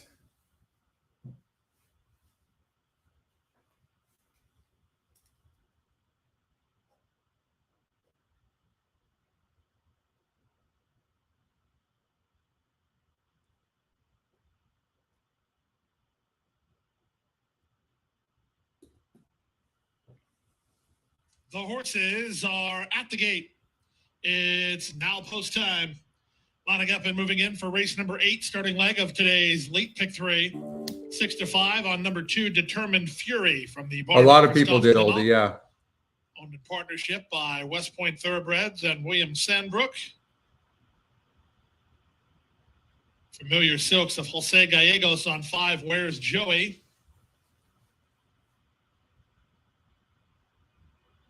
Now, Committee Man going up.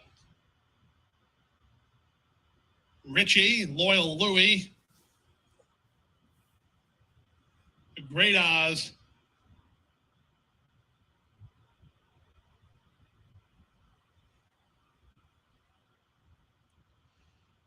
Zipline to Heaven. Last 2 up, CPA Genius and Aeronaut.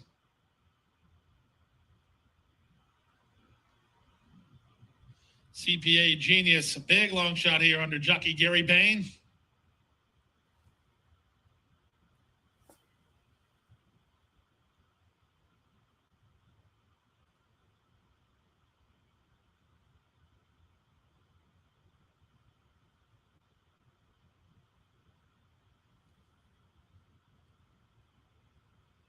CPA Genius.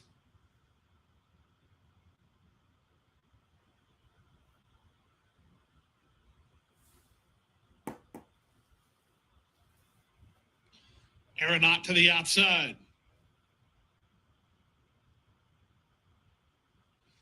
Aeronaut, Isaac Castillo. Up and in. All set. 5 furlongs. All right, see what happens here. Come on, 6. 6 and 3. We're going with 2 bombs.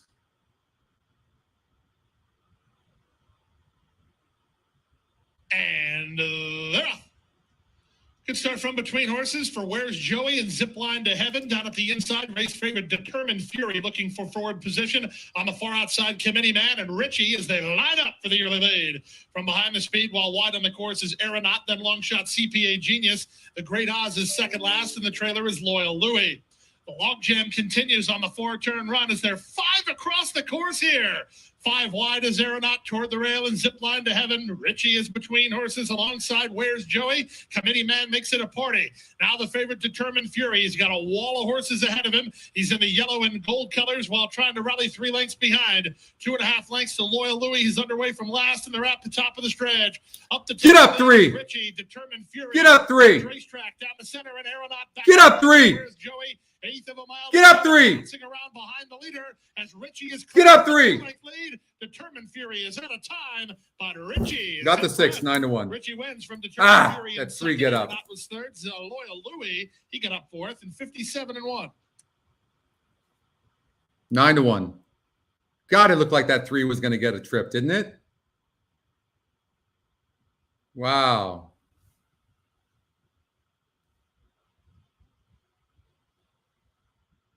God, I thought that 3 was going to get up. Thank you.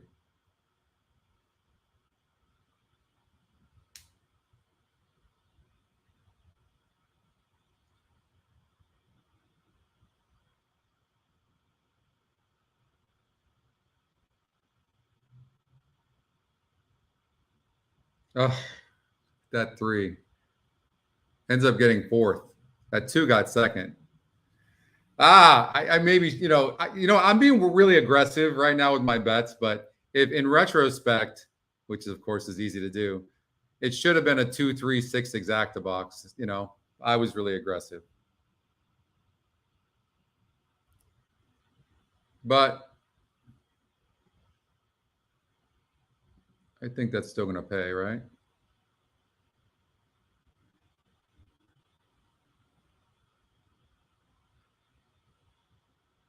That actually paid decent.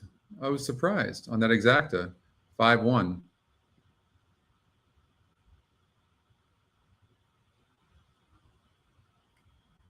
So that should give me a little bit over 5,000 more. So, okay, well, I'm betting pretty aggressive, but I'd be making more money if I wasn't so aggressive. Aqueduct race number 9, the 7 and the 15. So let's take a look at that.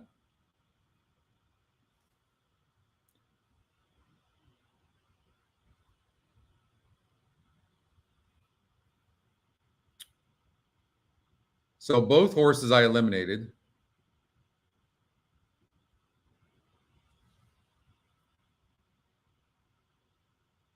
I think I just felt with this horse's style that this horse needs to be on the lead to win. And I think I felt the same way about this horse, but it does seem to be a wide open race. Richie was the winner. Number 2, So was second. I'm not going to bet it. Third. Number 3, Loyal Louis, So fourth. 2 horses Five, popped up in this race at the same time. 7 and 15. Sometimes that happens.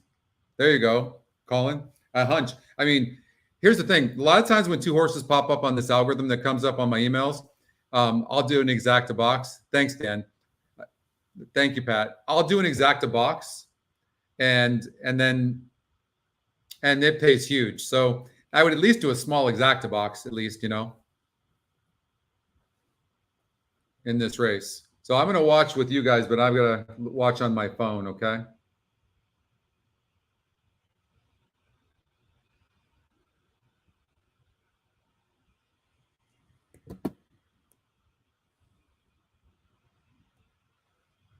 All right, they're at the gate.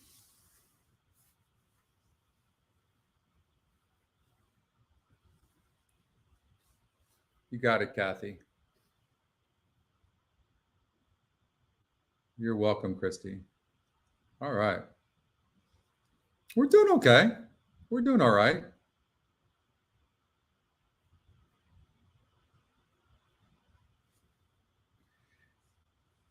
Yeah, somebody says that 6 loaded. I saw that too, but I didn't want to say anything. I froze. It's like a mannequin. It's like when your girlfriend says, "Are you gaining weight?" You just go like this. You don't even react. You just go. She goes out. "Am I gaining weight, babe?"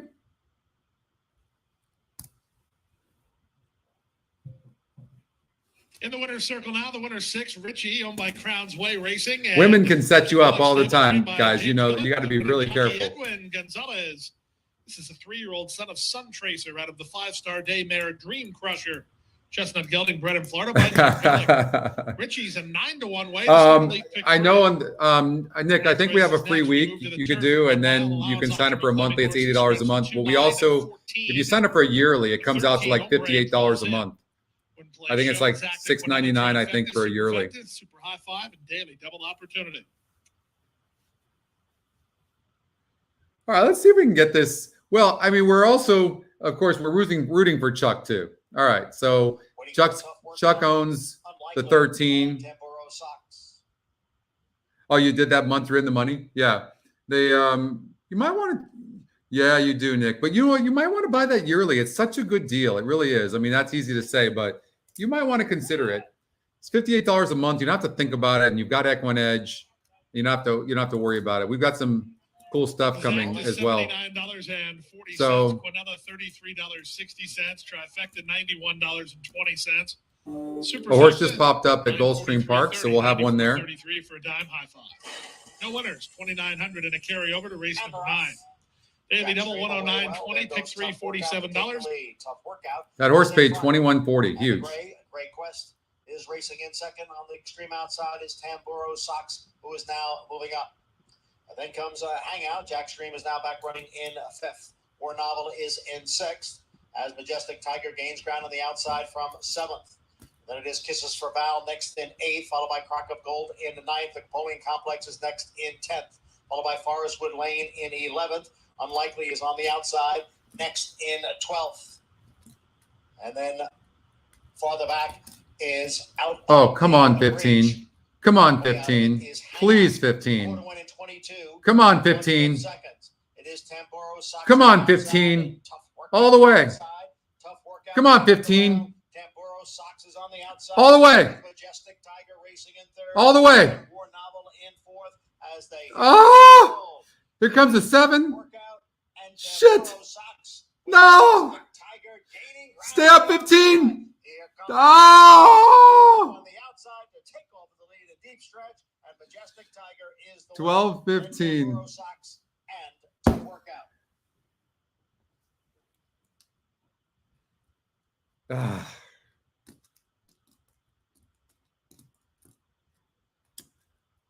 A one-day promo on yearly. It's so hard to change, create promos. I can't even tell you, James. Programming on something like that would take forever. 12-15. Gosh, that 15 was huge. Son of a gun. All right. You might have to try. Well, the 8 got third. That's easy.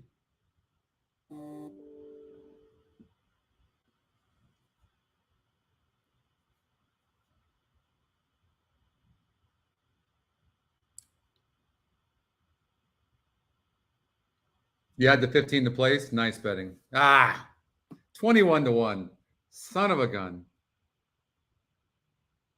That so stinks.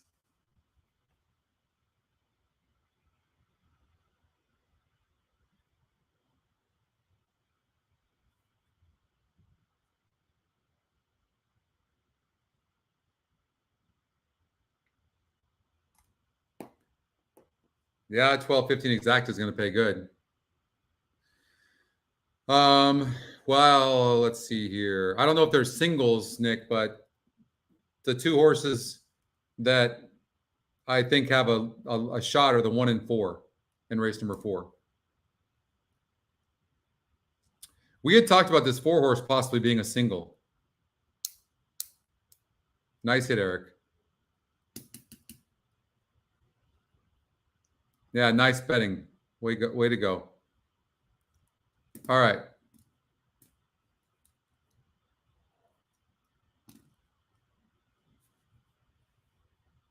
I really think the 9 is vulnerable in here. I think the 9's getting overbet.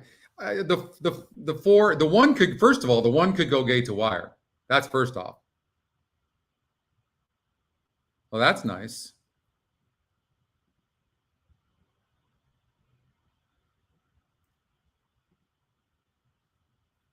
Wow, that's a huge daily double.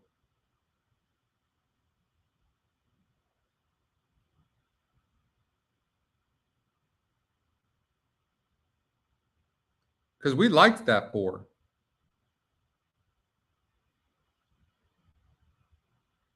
Oh my God, I know, Pat. Gosh. All right. Remember, we talked about this race before. I didn't know what to think about this race. I really thought it was a wide open race. So I'm going to stick with the 1-4 because I thought the 4 is just such a big class drop here. Big Mama Thornton is possibly can go gate to wire. Coming up from up north. And look at Steve Miotti is the trainer of, and Andy Mathis. I love these two guys. They're such good trainers. Look at Steve Miotti, 24%, Andy Mathis, 21%. I mean, why not take these 2 top trainers, right?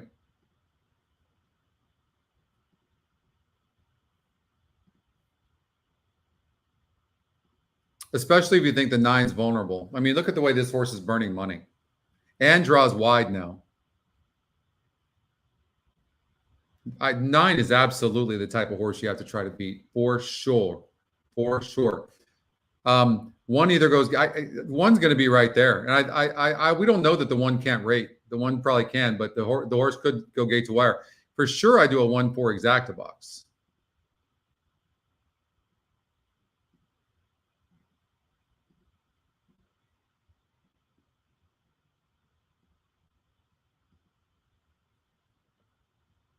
And then I would bet each of them to win.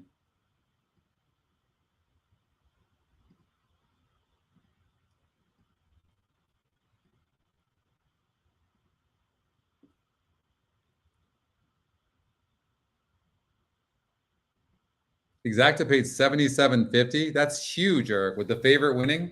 Way to go. Thank you, Mr. M.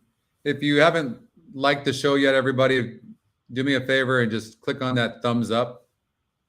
And that helps our channel, so we really appreciate that support. Thank you.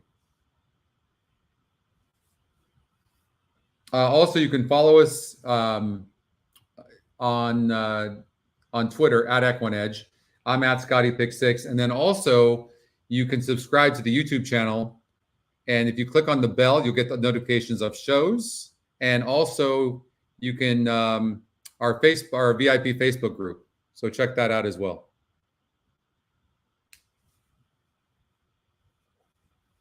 Thank you so much. Thank you.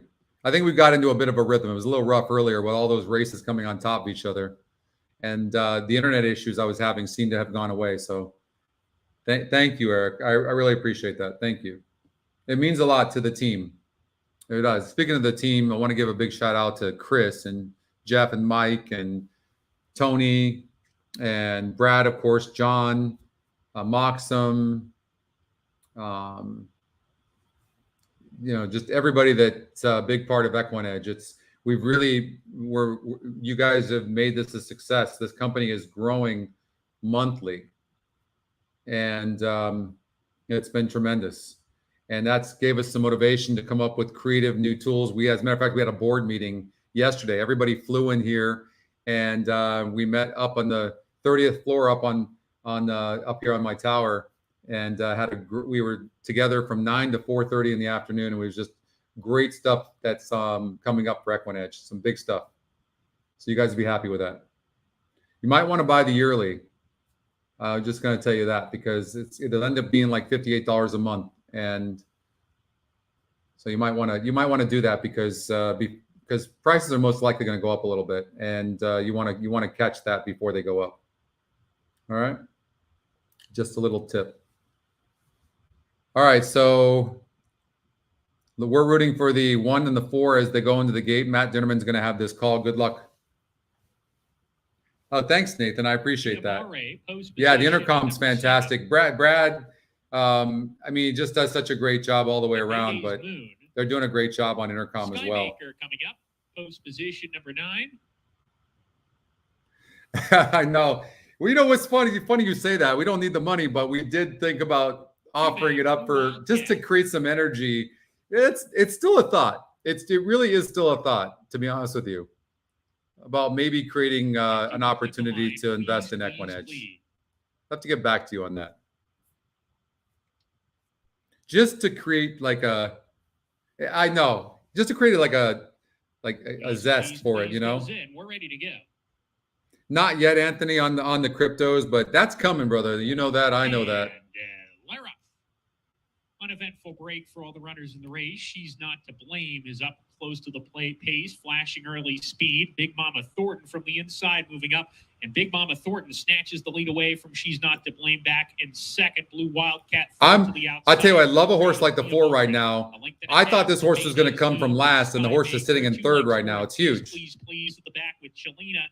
I just don't like the 7 pressing the 4 right now. That's what I don't like. Into the turn has company from She's Not to Blame. The 3D Blue Wildcat is right there on the scene. Mia Mare is further out. 4 runners contest the early lead now as they round the forward turn and approach the quarter pole. They've opened up 2 lengths on Skymaker. Stop, who 7. gets a good setup, is going to peel outside in the 5 path off the turn, trying to gather momentum and run it into this contentious pace. Here comes Skymaker on the 4 outside. Mia Mare. Come on, 4. Hold up. Wildcat third, struggling a bit, so She's Not to No Blame, excuses. out. And Skymaker with a 16th to go has gone past. It is now Skymaker putting this race to bed, and she opens up late. 9-7. And Armando Ayuso get it done by 4. 2. Mia 9-7, Mare's second, 4. third was Blue Wildcat. Then That sucked. All right, what do we have? Really, there was no excuses for either one of them.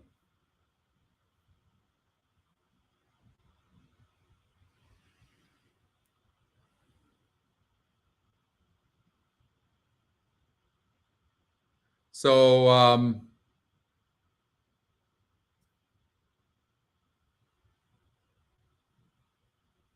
here are my notes on this horse. On this race. So I thought the most likely winners were the EquinEdge top picks. So I think there's going to be a speed duel between the 2 and the 10. Oh, the 9 did.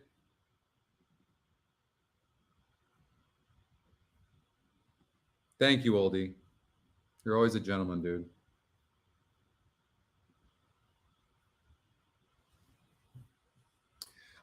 This looks like all speed, and I eliminated these horses, which leaves the 3, 4, and 6.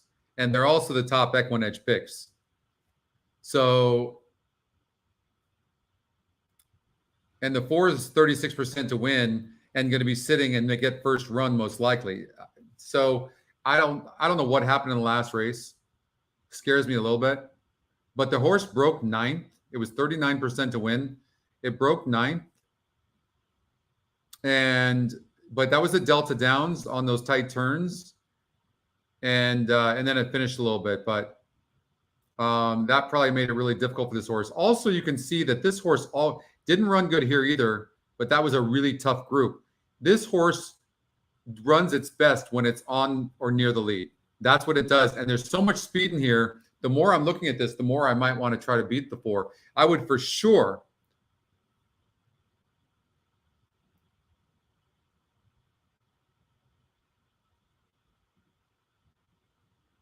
bet the 6 to win, at least. I think the 6 is the most likely horse to be in the money.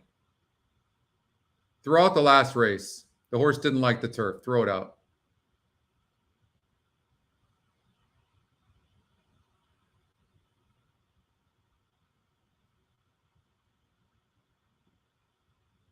And the 3 horse, he's a hard read because he likes to be near the pace, but he doesn't really have any speed in this race. There's so much speed in this race.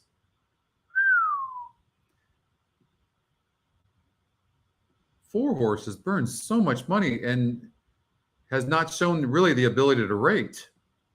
I mean, there's going to be so much speed in this race. Don't you have to take the closer? Who's the pure closer in this race? Even this horse isn't a pure closer.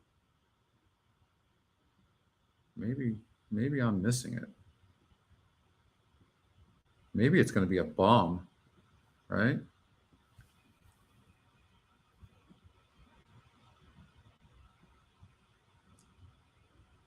What about a horse like this?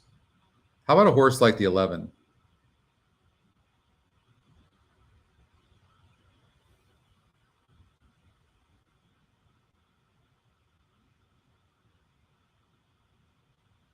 For initial subscribers, yeah, they'll stay the same. We're not raising them anytime like in the next month or so. But and we're gonna.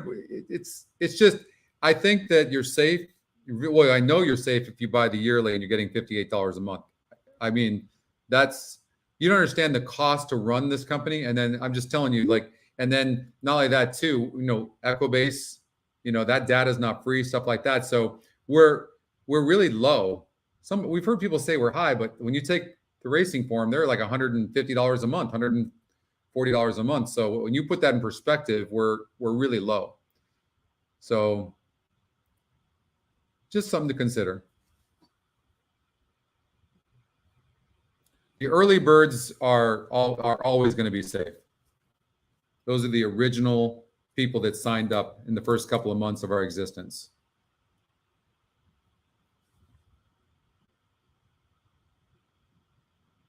It's a closer. Yeah, Eric. I really want to like this 3. This 3 is closed from well back before. I can't throw out this EquinEdge long shot.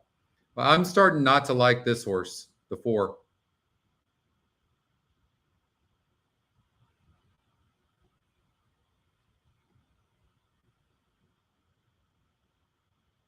And the 9's coming right back. I don't like that.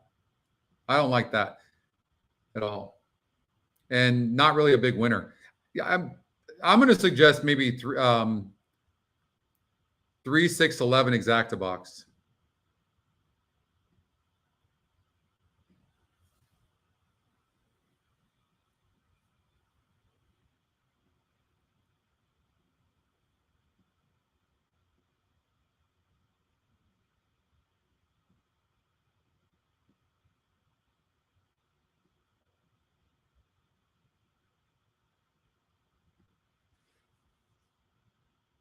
All right.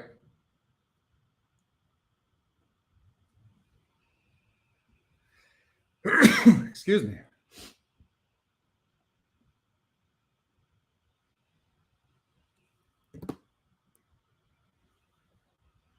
All right, Gulfstream Park, race number 9.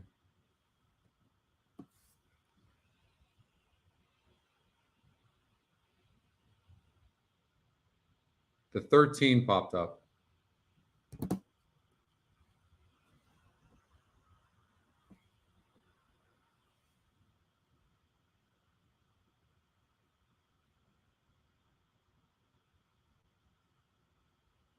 Hombre.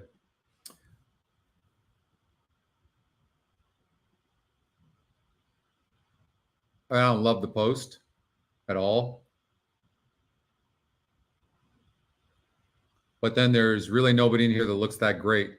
And it looks like when you're looking at a favorite like this and it keeps stopping and it's the favorite, then you look at a horse like the 13 Hombre, who's also the EquinEdge long shot, and you see that maybe it has a shot.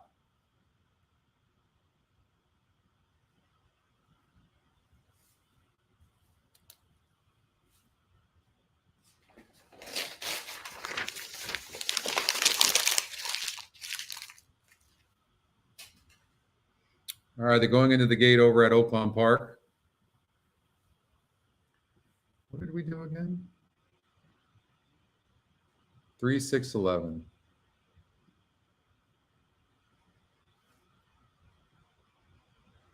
I like that. I think that 6 horse is going to run here. And I'm kind of jumping on the 11's bandwagon as well.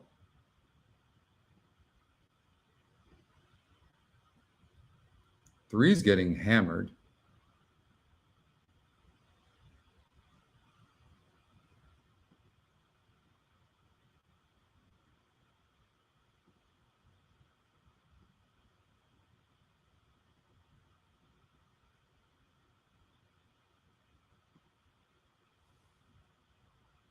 And Dusty Hill, Heritage Park, and Tempt Fate. These 4 race out. Supercharger not quick enough. He shuffles back.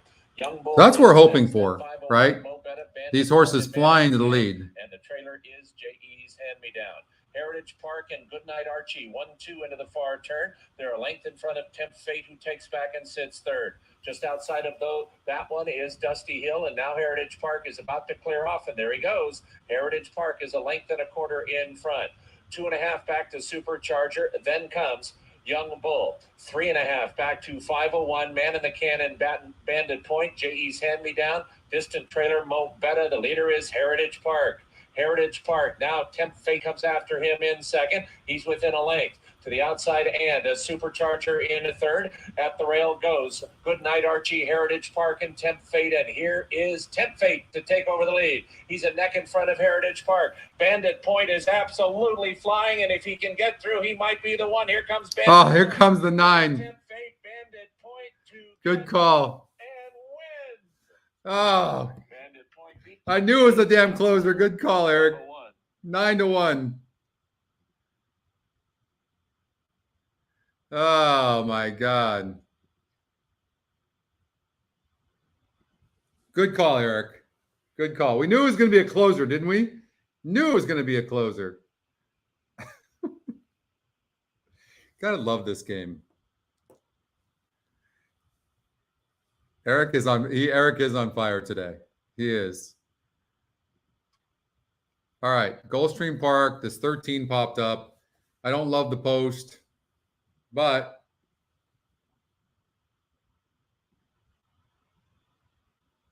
Time in a minute. this 1 minute to is post. not a good field at all. What about the 5 horse? I know it's only 4%, but the top win percentage is only 22, and this horse looks vulnerable. What about the 5 going gate to wire? Is that a possibility? 22-1.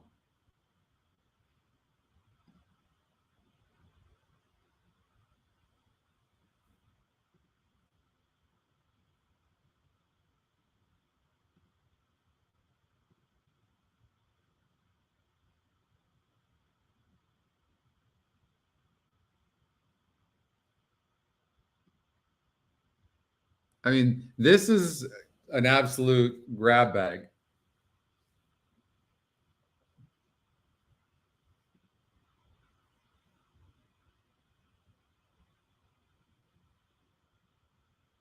I mean, this horse is coming in from Aqueduct, from New York.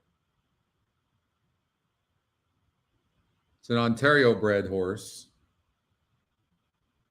You got that, Kathy? Nice.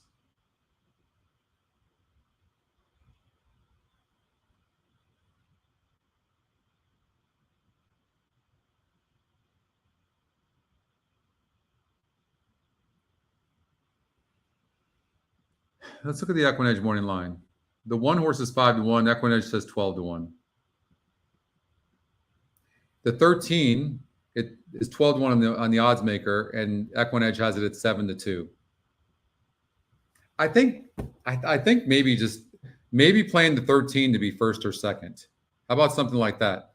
Like maybe doing all these horses, all but 7, 10, 11, and then putting the 13 in second.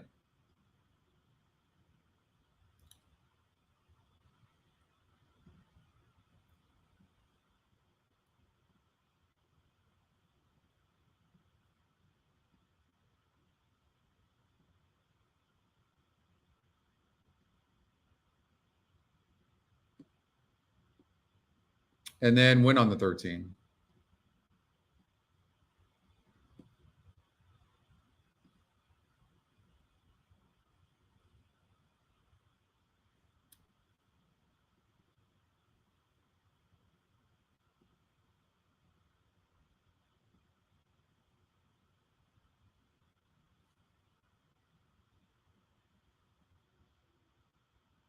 Inquiry over at Oakland. Did the 9 do anything wrong?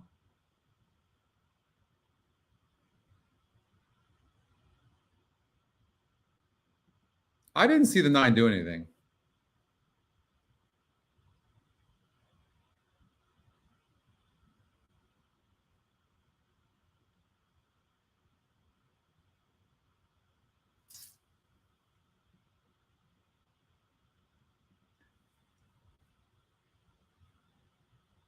The 6 did. You cut off my 6, Eric. Thanks a lot. All right. Still time to wager. It's the Sunday feature. Still time to wager. This is the Sunday feature. All right. What happened? What do we have?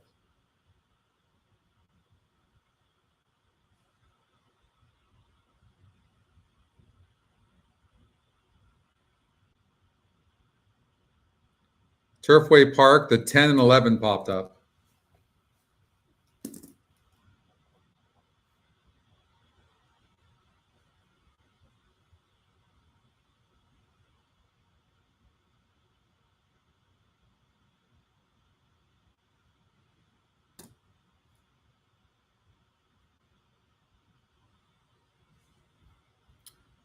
Good info, John. Thank you for that.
All right, they're on the turf course. They're loading into the gate. And we're all rooting for the 13, but you can see, look at where the 13 is going to be.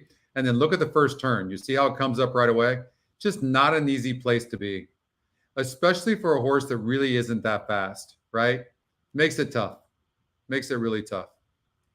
But we'll see.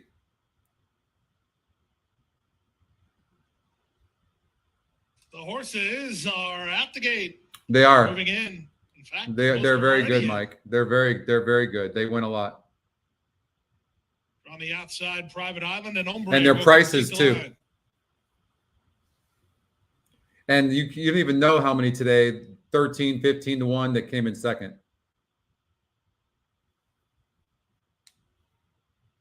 Private Island. Caleb gave it the pick 6. Love Caleb. Ombre's ready. All set for the feature. And let's see if the 13 can find a good trip from this post. Horses, Rockstar Row was away quickly, driving up on I'm actually, I hope the jockey cuts in and goes in now. I'm not hating that. Speeding through at the rail. I'm not hating that. Inside ground.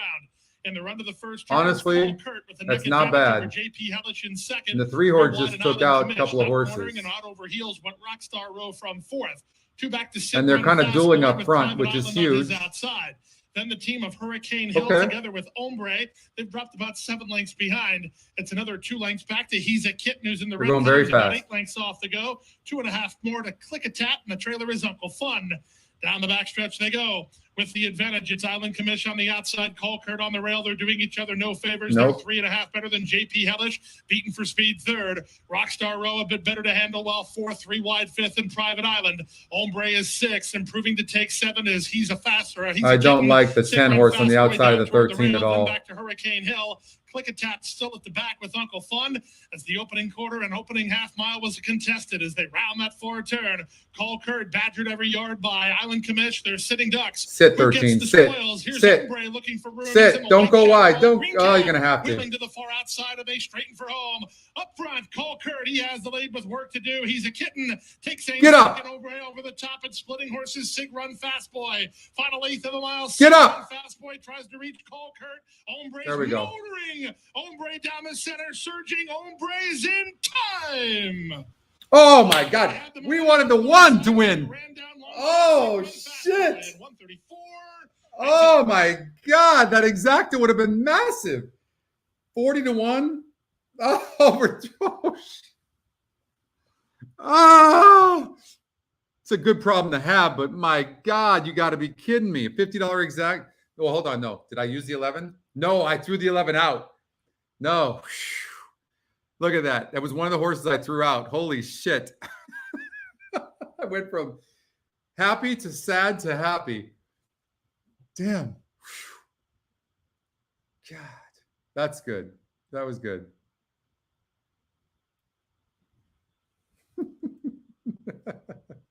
You guys bet this horse down to 3 to 1.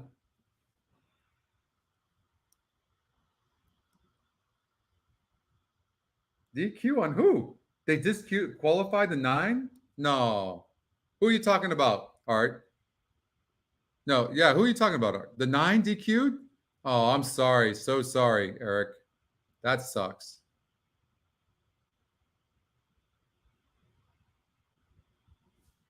I'm very sorry to hear that.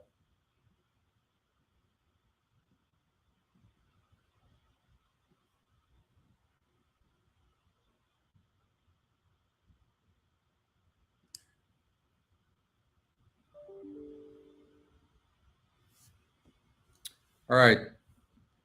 Turfway Park, race 8, the 10 and 11 popped up. Let's take a look at that. Oh, they're there, huh? Oh, and I didn't like, oh, no, hold on. Do I have them? Oh, I didn't handicap the race.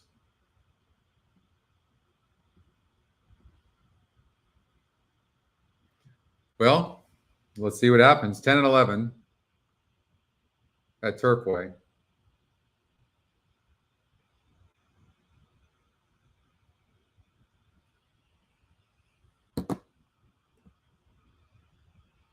Top Hat Boss. She shows the way by 2 lengths outside the 6 furlong marker.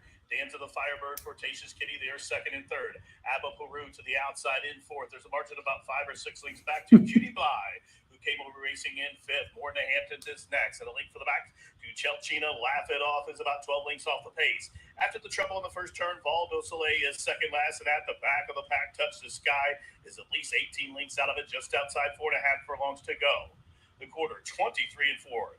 Quick tempo for Top Hat Brass, who shows the way. Fortacious. No, we're going to end up probably going over to Golden Gate Fields. I think there's a late pick 5, maybe, or pick 6, or pick 5, I think. With a 4-wide blitz on the 4 turn. Meanwhile, Chelchina is locked and loaded, trying to split horses here, and here she comes. Take a look at Chelchina, and right on her back, Laugh It Off, and Johnny McKee's underway.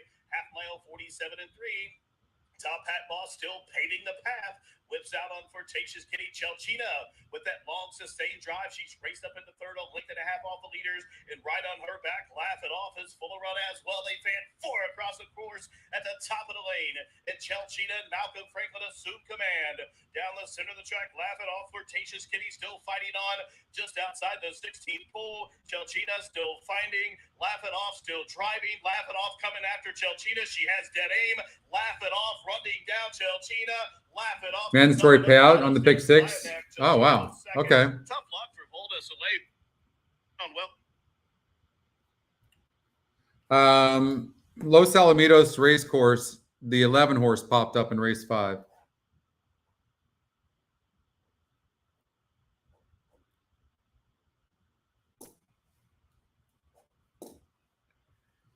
All right. Golden Gate starting in race 6. Yeah. Okay. So we'll look at that as well.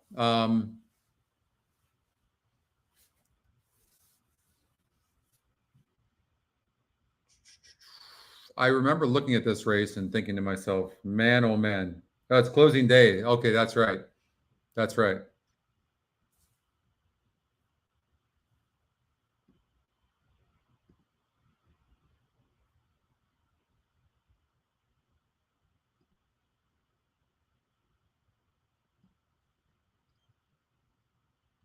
Length win 2 starts ago on this Tapeta surface for me, 12-5. So they're closer than 5 minutes. I don't know why we're showing 5 minutes, but they're closer. The GSR, no real advantage. It's bad on the 2, though. You always know the race is kind of hard when you're looking at a low GSR, but EquinEdge 5-1 on the morning line on the 2, and then it's the EquinEdge second pick. You just, and look at the win percentages are all even. So you know that this race is wide open. I mean, no reason to play a favorite here unless you really love it. Try to find an angle. There seems to be a lot of speed in here.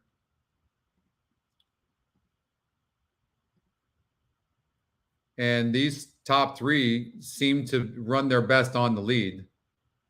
It looked like the 5 horse, who's 12-1, could run a better race here because it faced way tougher. Look at this 56 SOR and showed some speed right there.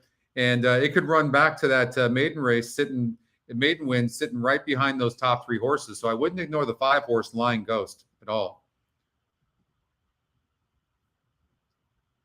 This horse faced a 30 SOR group. It's the EquinEdge long shot, but man, that's coming up a lot.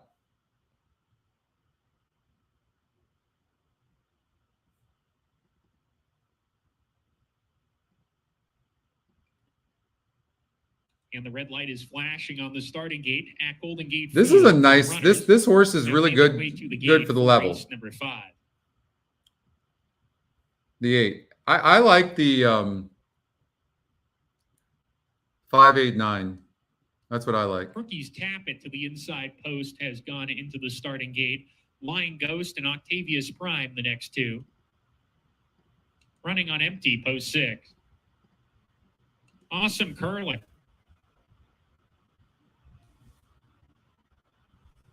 Samanis, post position at number 7.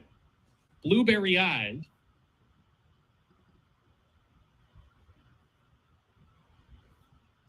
What's up, Joe?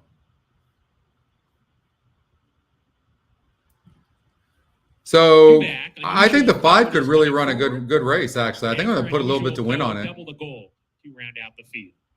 Lion Ghost. Unusual code goes in, double the gold. Come on, Lion Ghost. There's some speed up front. Going to be 3 of them real close to the pace. We're ready to go. And Lara. Good break for all the runners. Brookie's Tap It put into play early as asked for speed. See, broke fantastic and then just sat. Eyes not far off. Running on empty. Sitting on the inside. Across the track. Just like that. Jockey Asael Espinoza wants him in front. He's got the lead now. Now he just needs to relax the horses a little headstrong now. Running in the second position. Running on empty is third to the inside of Octavius Prime. Lion Ghost is hard to control early. Behind the pace, passed by Samanis in the blue. And there's no pace. 3 lengths off the pace. A gap of 2 lengths to Unusual Code and double the gold, second to last together. Awesome Curlin is the back marker as the 9 runners make their way past the 5 furlong marker. It's Brookie's Tap It on the lead in the first stride. That 5 horse caused all its own trouble. Win a few weeks ago. Leads by a length and a half from Blueberry Eyes, who's still running in the second position. Running on empty third. Octavius Prime still down on the inside of him. There's a gap of 2 to Samanis in the 5th spot. Racing with Lion Ghost, more settled down into the 4-turn run. He's 4 lengths behind, followed by Double the Gold. The favorite being asked to pick it up a little bit. Begins to gain ground on the outside in the clear. He is a gap of 2 lengths to Unusual Code, still second to last. Awesome Curlin well out of it as they approach the quarter pole. Brookie's Tap It trying to take him the distance here. Blueberry Eyes is second, under pressure now.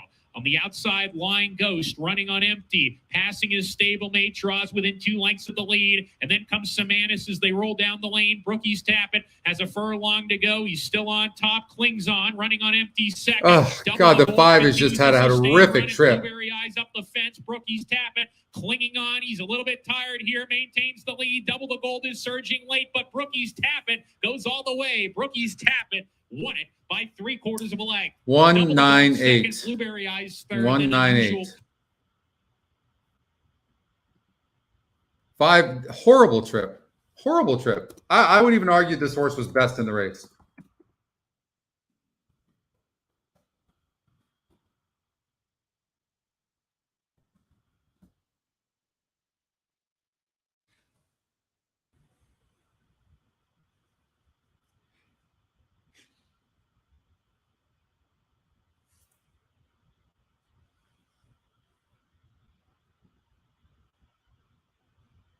So the 11 horse popped up here. I have a note on the 11. Needed that race there.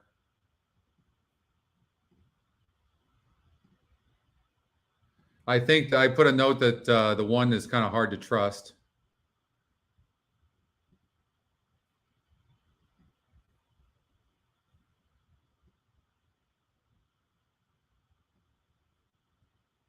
I kind of like the 4 and the 11.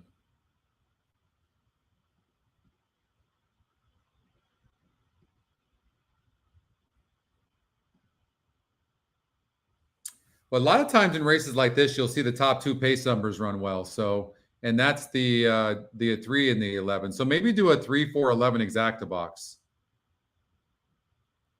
right? Something like that. Did they take off already? Yeah.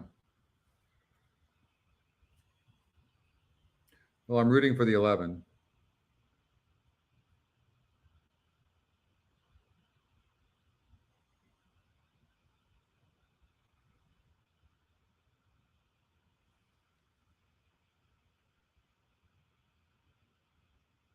$11-1. Nice. Nice. All right. What do you go off at? 4-1, 2-1. Got bet. All right. Good. Okay.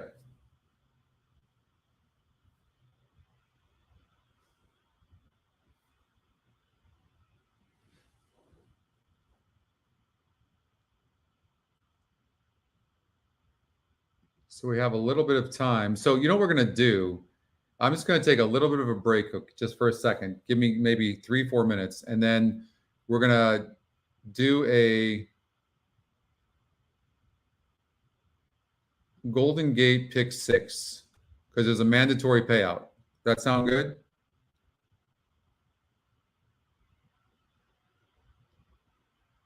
Yeah.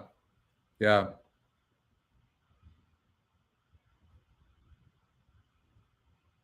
Yeah, good call, Brent.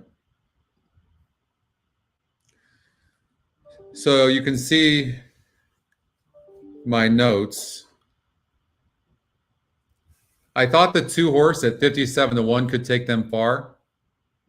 So maybe in the exotics, I would watch for that. But I like the 1 and 8 best. And the 1's 1-2. And the 8 perfect D. I actually felt like I handicapped this race pretty good. So, but just give me a few minutes. I'll be right back.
Don't mind me. I'm just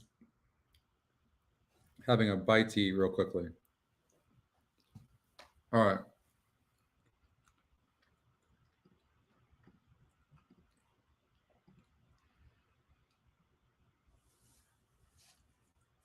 I don't think 2 can win, but 2 could. There's nothing wrong with this 2 horse, especially if we can get a clear lead. And the reason is the 8 horse, good post, is going to sit right off the 2. The 2 on the inside, so the 8's kind of wide. The 2 on the inside, 8 gets a perfect trip. If the 1 doesn't have a perfect trip and the 1's not fast, truth is, we might even take a chance and single the 8, really, because everyone's going to have the 1. But the 8 is tactical, and the 2 is probably not good enough to win. I'm going to take a chance and single the 8. That's just me. That's just me. Horse just popped up at Oaklawn Park. I'm going to take a chance, single the 8.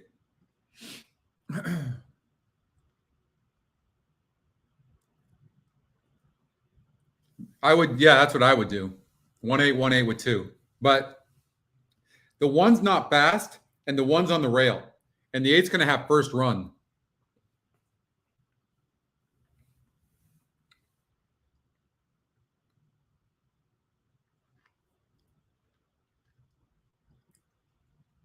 I would do this one.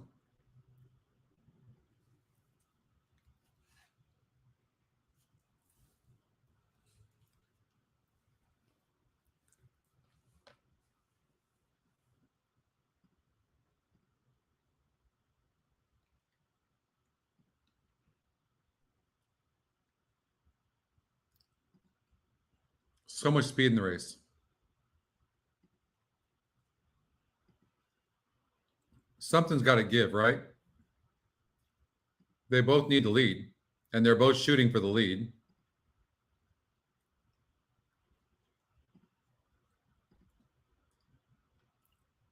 Six most likely needs the lead, and 6 isn't as fast.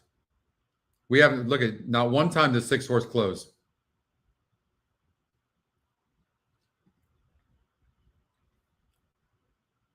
This horse is going to sit right off of them. What if we did something like this? It's crazy. What if something like this? It's the way you make big money. This is the way you hit big horizontals.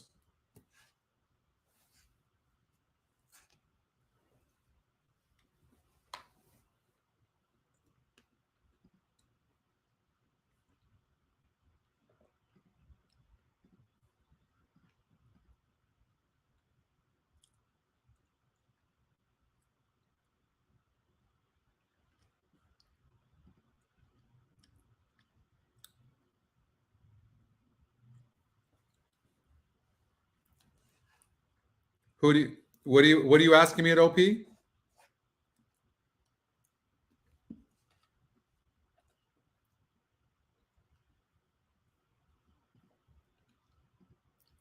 Just the thoughts on the race. I got rid of the 2 and the 6. 3 on the inside can rate some. These horses are going to. I'll look at that in 1 second, Oldie. 1 second.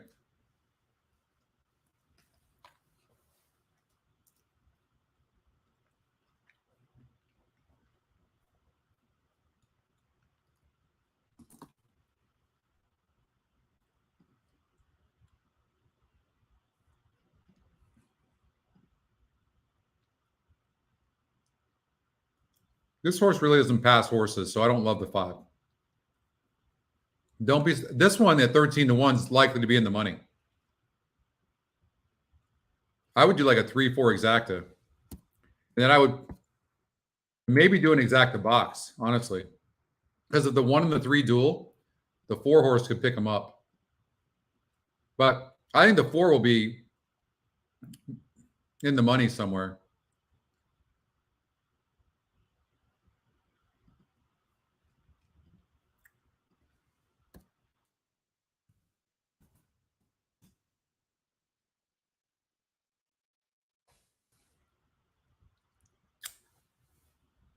All right, so in race 9, the 2 horse you're thinking might be a single.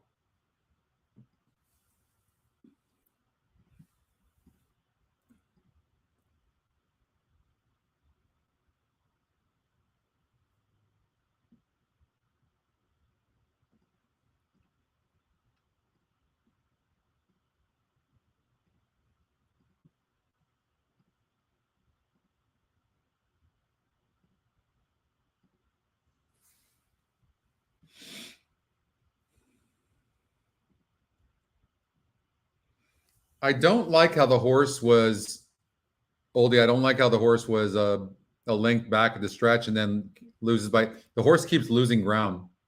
You see that? In most of its races. And that was a non-grade stakes race. That was easier competition. The horse was supposed to, I just don't see a single there. It could win. For sure it can win.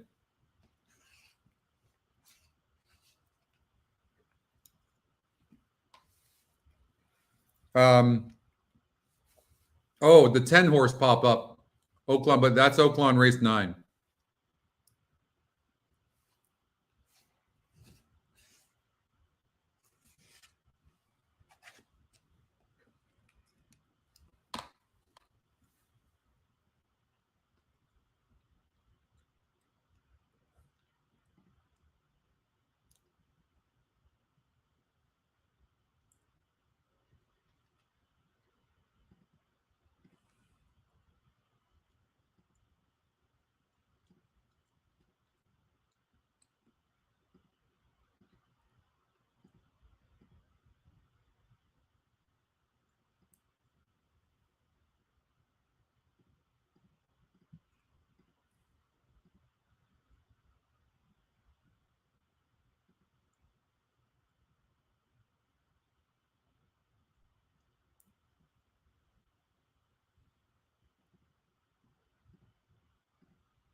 Yeah, we're gonna go to Gulfstream.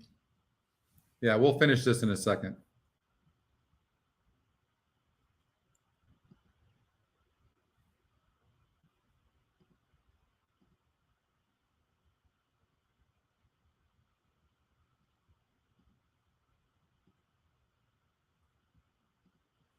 All right, we'll come back to this. I need to look at that 3 horse.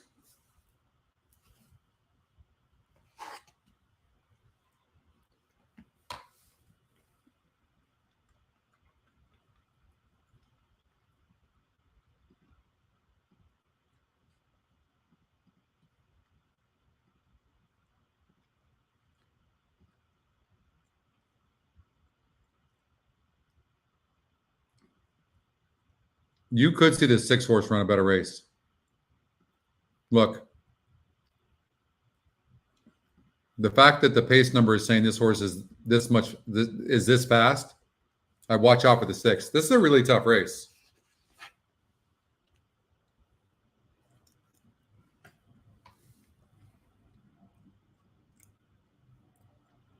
Yeah, first time starters in here. Second time starter here. Considering the trouble this horse had, very impressive.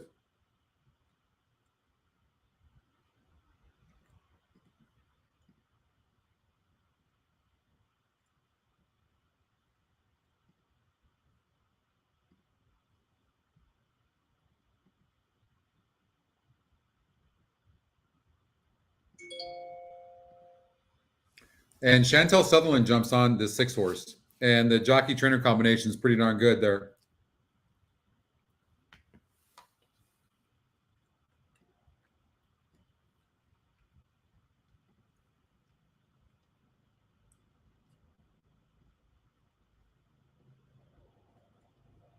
Yeah, it is a big GSR.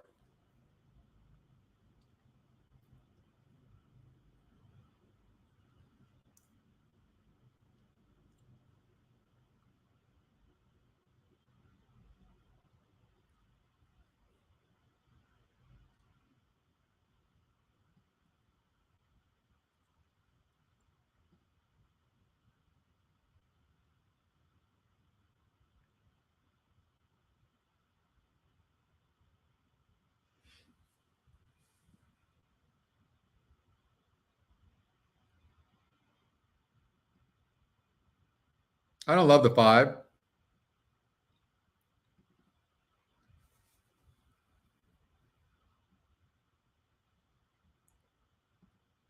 Yeah, I like, I'm going to say 369 exacta box.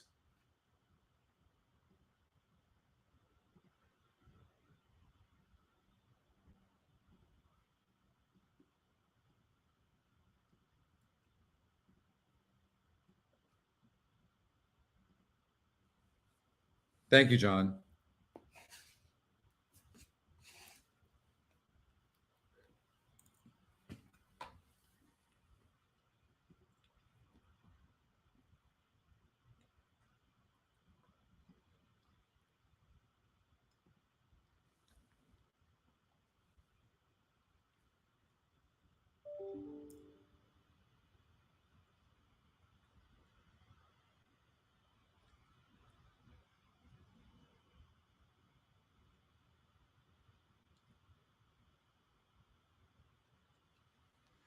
They're running over at Oaklawn Park. Time limit is second and won't let her cross and clear. Not yet, as Sarah Harper only leads by a half length. Time limit's going to come through and try to attack in second. Meanwhile, Perfect Happiness is third and less than 2 from the front. Those three are 4 lengths in front of Miss Imperial and Novel Squall. Break Curfew is 12 lengths behind, and now Sarah Harper is clearly in front. Sarah Harper. 5's loaded. Perfect Happiness tugs up outside of her, and here's Perfect Happiness within a half length of the lead. Time limit is back in third and now 2.5 behind. Sarah Harper is confronted by Perfect Happiness, and Perfect Happiness has put her neck in front.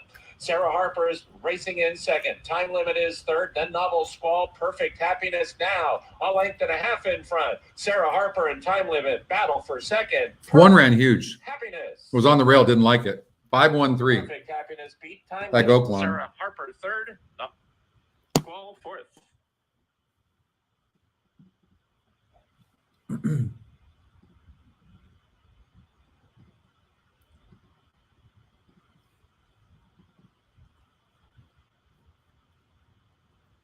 Four didn't get there, huh? Didn't run. 5 did. Sat right off of them.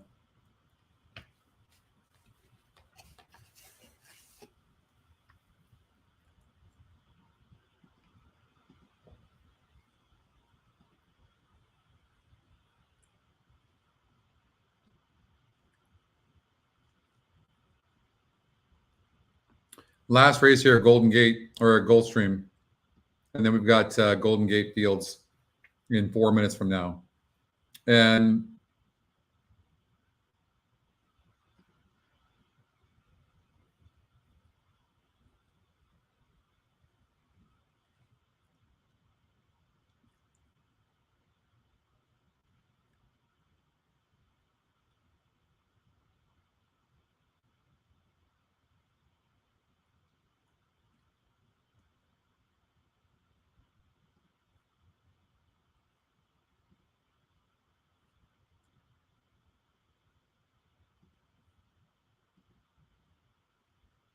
the GSR on this 9 is pretty darn good. The EquinEdge, you like the EquinEdge long shot? Yeah, 47-1. No, it's not the EquinEdge long shot. The 3 is.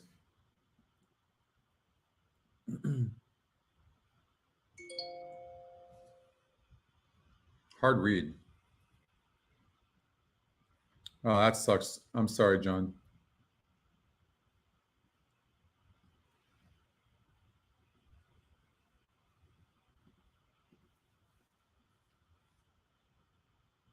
How would we do this? I wish I could key on a horse. Like sometimes when I'm like confused on a race like this, and I'm a bit confused, what I'll do is like, who's the horse most likely to be in the money? This one couldn't clear, going to need to clear. So already it's telling me they're going to send this 4. Approaching the starting gate, last chance to wager. And the 4 could, maybe the 4 could go gate to wire. But I'm thinking maybe the 6 is going to get the lead. And sit right off of the 4. Maybe we're ignoring this 4 horse and we shouldn't be. There's just so many horses that had issues in their first start. Remember, second-time starters for me are some of the toughest.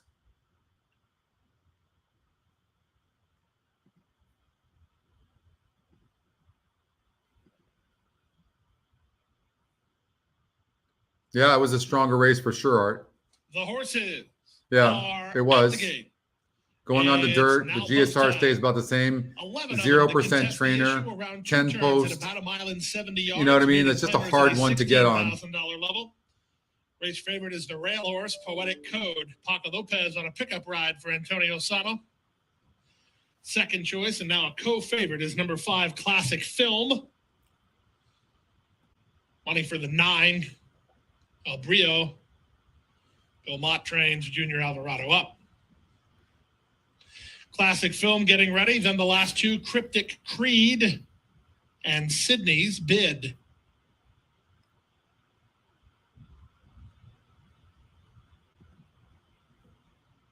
All right, we're on the 3-6-9 in a really rough race.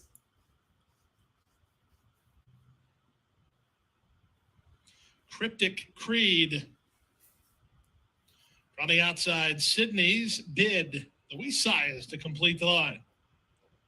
Live racing again Wednesday with a 12:30 start time. Field of 11 are all in line. And runners away. Makano, the first to break the line, moving up on the outside, Sydney's Bid with Cryptic Code trying to get over. In between horses goes Spring the Beast in the run to the first turn. Down inside, enough to take the lead is Spring the Beast for Chantel. In front, 3 parts of a length. Cryptic Creed is their second. Makano's an early third. Poetic Code is off heels and checked back there under Paco. Moving up and around him went Sydney's Bid. Splitting horses is Unified Conquest. Classic Film is 3 wide. On hold behind them is Summer Shandy racing inside of El Brio. Out the back is Centrico and Morning Bisu. It's a tightly knit field as they complete the quarter in just 25-1. There's 5 furlongs yet to race. Spring the Beast leads by half a length. Cryptic Creed on the outside. Second, Makano's in the red colors, a joint third with Sydney's Bid on the outside. Poetic Code needs some place to go. Splitting horses, here's Unified Conquest on a mid-race move. Outside in Classic Film. Then comes Summer Shandy racing ahead of El Brio. Out the back while wide is Centrico, and the trailer is Morning Bisu. They leave the backstretch and move on to the far turn. Up front, Spring the Beast is taking constant pace pressure from Cryptic Creed, who's up alongside second. 3 wide out there goes Sydney's Bid now third. Makano is next. Paco, he needs room. Poetic Code is down inside and is checked off heels. Trying to wind it up while wide on the course is Classic Film. Splitting horses in Summer Shandy. They fed across the course. Who do you like here? Cryptic Creed comes away with the lead. Poetic Code hasn't got through. Classic Film down the stand side. Makano up the inside. 1/8 of a mile to go. Jesus How about that 10? And Cryptic Creed are finding. And Cryptic Creed on the board at 21-1. That's what the race looked like. Just brutal. Brutally tough. All right.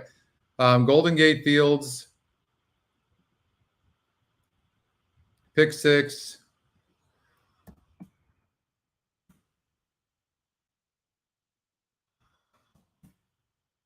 That's the ticket. And I'm singling the 8 here. But I'm not going to get that bet in, but I'm going to bet the 8 to win. How is that horse 9-2 right now? That's crazy.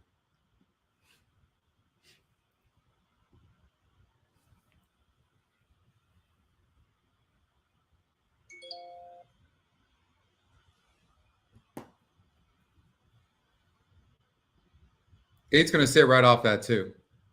Maybe that 2 could get in the money.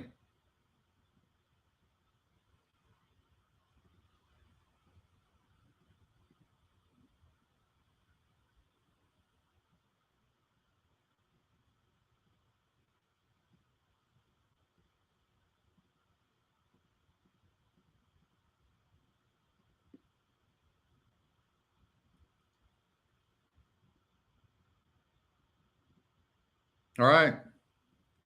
See what happens. Just want 8 to break good.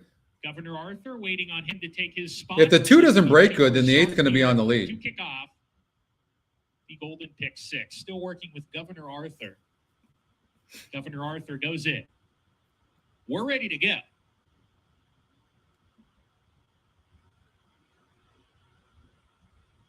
And we're off for the start of the Golden Pick 6 jackpot wager. Carryover, and we have a mandatory payout today. They make their way down the back. So the jockey on the 8 broke a little bit slow, but he also decided to grab the horse. And we'll see. 1 broke good. Maybe he's just looking at the 1 the entire time going, that's the horse to beat. And I'm going to sit right there. That's a possibility. The 1's going to have to get the trip on the inside. Perfect. He is 3 deep and a gap of 2 lengths to Governor Arthur. He's at the back of the pack as they hit the 4-turn run.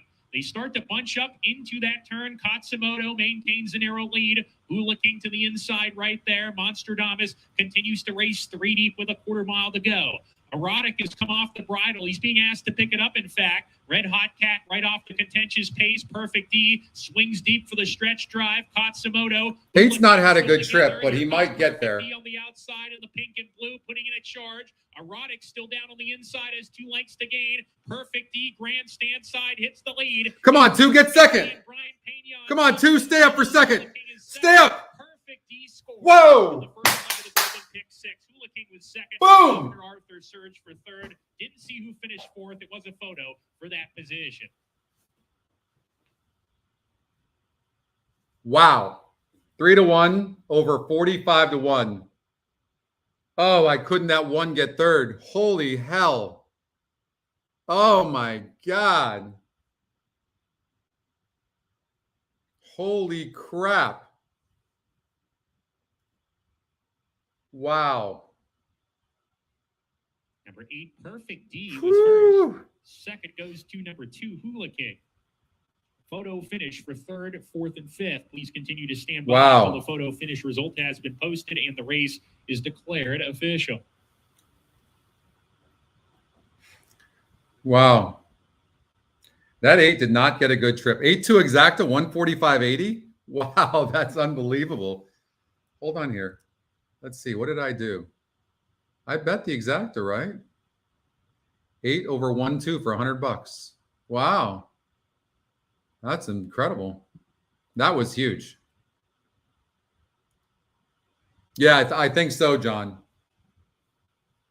Yeah, 829. Can you imagine that one could have been third? How huge would that have been? Unbelievable. We did play the try. Did I have the 9? I mean, I did 8 over 1-2 over 1-2.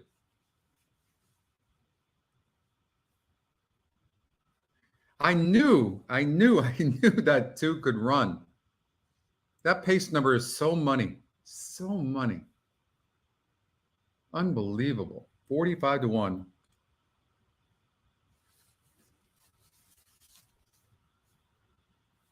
Oh my goodness. Wow. So happy for everybody. That was so good.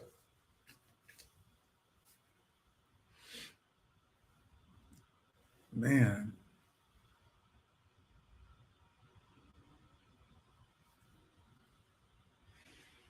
So it was the top pace number, and the top win percentage was the one at 32%, which was low. Second, number 2, Hula King. And 9, Governor you look Arthur. here, I knew the horse would be back Katsumoto, on the fifth, rail number and be 1, back. 18, Remember, that's what I was talking about. Your top 5 finishers in And race so I was number really, 6. I'm like, I don't think this one is gonna run good.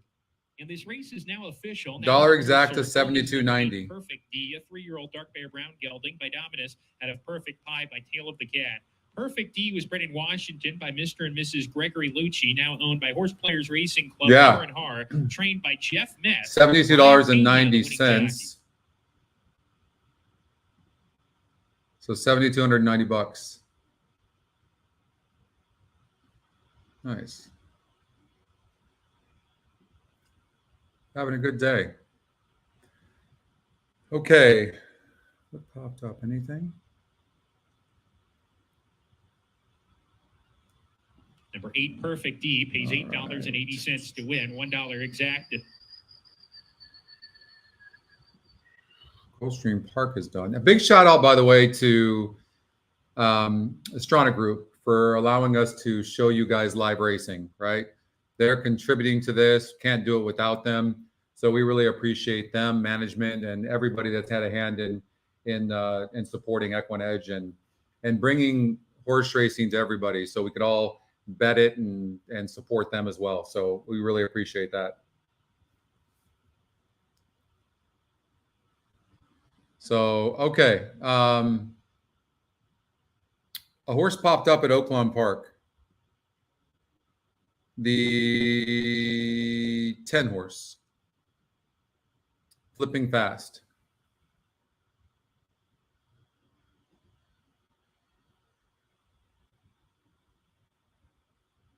I beat you to it, Christy. So I left the 7 in here, although I don't like it, just so you can see that both the 5 and the 7 seem to need the lead, right? Now, the 7 winning this race is not likely because the 5 is going to go and it's faster than the 7, and the 7's only 1%. So we're going to eliminate it. But the 5 horse needs the lead, but it's got a little bit of class to it. And 2 races back, well, this horse is going 8.5 furlongs, only done it 1 time. The GSR is about the same. I don't like the horse, but yeah, big shout out to them, right? Thank you, Mike.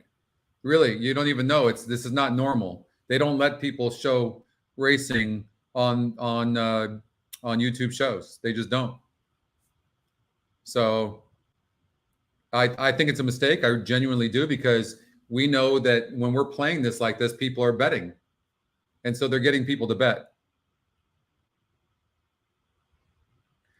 I had yesterday we had a board meeting for EquinEdge, and so I had to put it off till today. Don't you get the emails, Gary?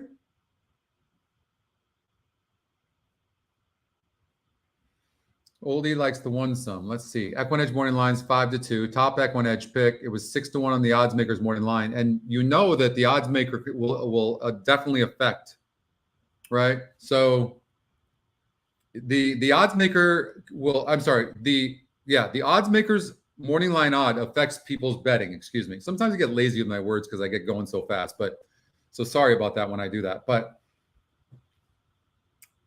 when they see 5-1 like this or 6-1, you can get a better price. So I'm not as afraid that the horse is an overlay in this situation. But the EquinEdge morning line is 5-2. It's 23%, and it's the top EquinEdge pick. So I would agree with Oldie. It's won 2 straight races. Now it draws the rail here.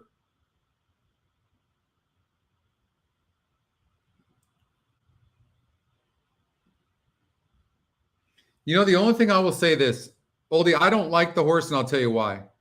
Because it really, even though the system doesn't show it needing the lead, you can see that it's usually like right there on the lead. I don't know. It rated, okay, look. Yeah, it rated right here a little bit. Yeah, I mean, I can't say anything. I don't love it because I think the pace is going to be fast.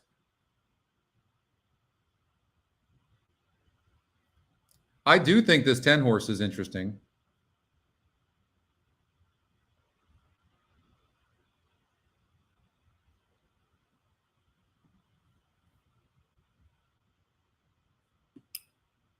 What happened over at, nobody said anything. How'd the 11 horse do over at Los Alamitos?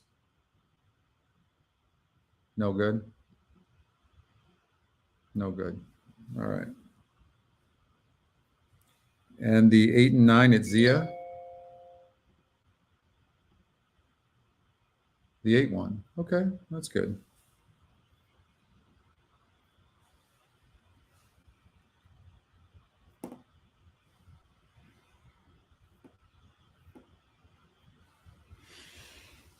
Okay. It's up C money. Mike, I don't know. You know what? I haven't had contact with them since we did the first, I think we did 6 weeks with them, and it was such a success. But they never called. They never called. So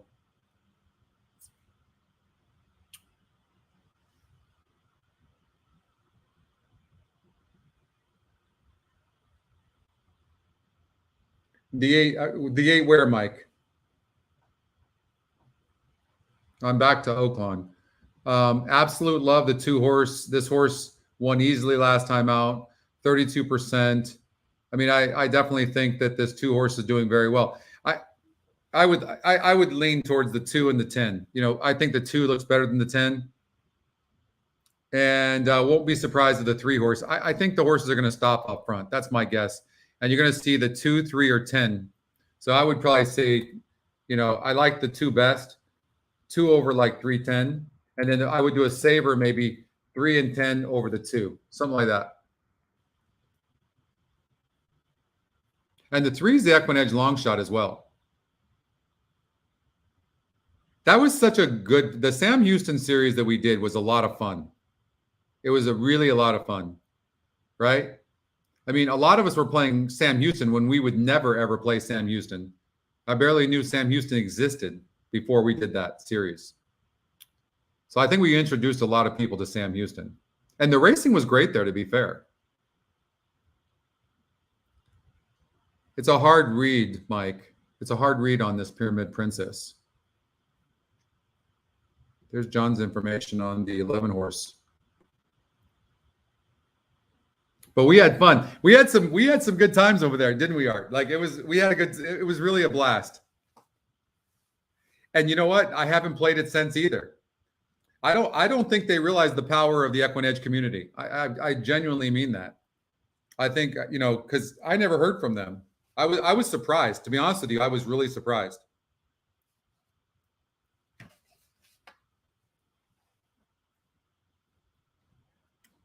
But I don't think I've made a bet on that track since.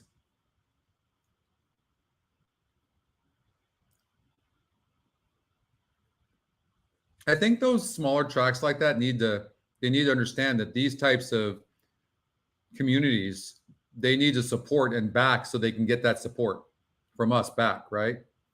I think they have to show that. That's my genuine feeling.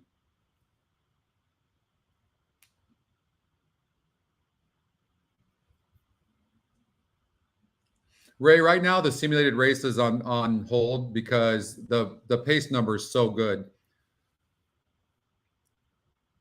I love playing Remington Park. I love playing Remington Park because I feel like you get prices there, and I feel like the system does really good.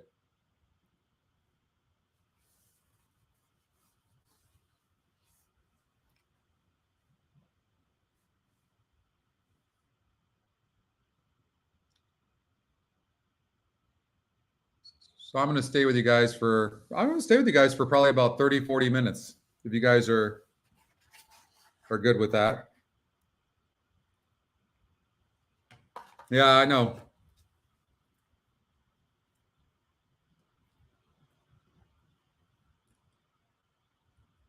I don't know anybody at Hawthorne. That's actually, you know, Joe, that's actually not a bad call. That's actually a good idea. I might talk to the Stronach group about that, actually, Joe. Good idea. Love this community. We all do, believe me. In our board meeting yesterday, we talked about the community a lot, and a lot of the new things. We're going to have tournaments on our website. You guys are going to be able to play tournaments. There's going to be NHC seats up for grab. All sorts, like, wait till you see some of the stuff that's coming. It's going to be really cool. We're going to have our own tournaments as well, where you're going to get prizes and for winning those tournaments using EquinEdge.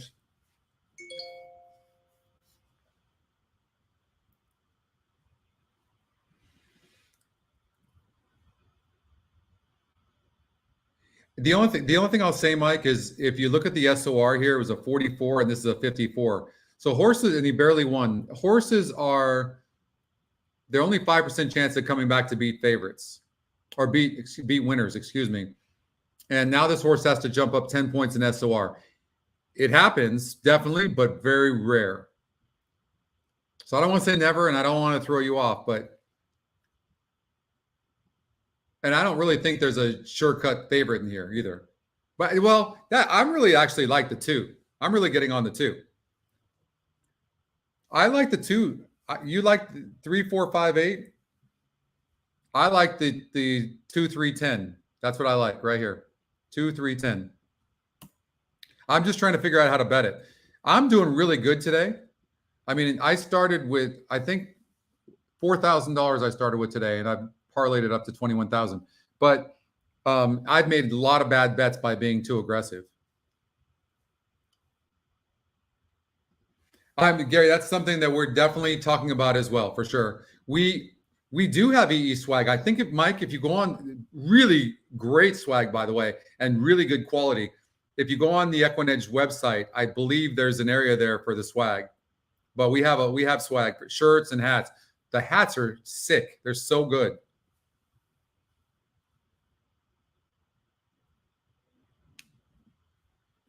Yeah, I'm having trouble with figuring out how to bet it as well. I do really like the 2 though. I think I'm going to settle on the 2. And I think I might just go 2 with 3-10 exacta. But I you know what though? Because the system popped up the 10 horse at Oaklawn. Right? Didn't it? I think it did. I think the early speed is going to stop, Ray. Yeah, I think anyways. So I'm going to do, first of all, I'm going to do an exacta box, 210. And then I'm doing exacta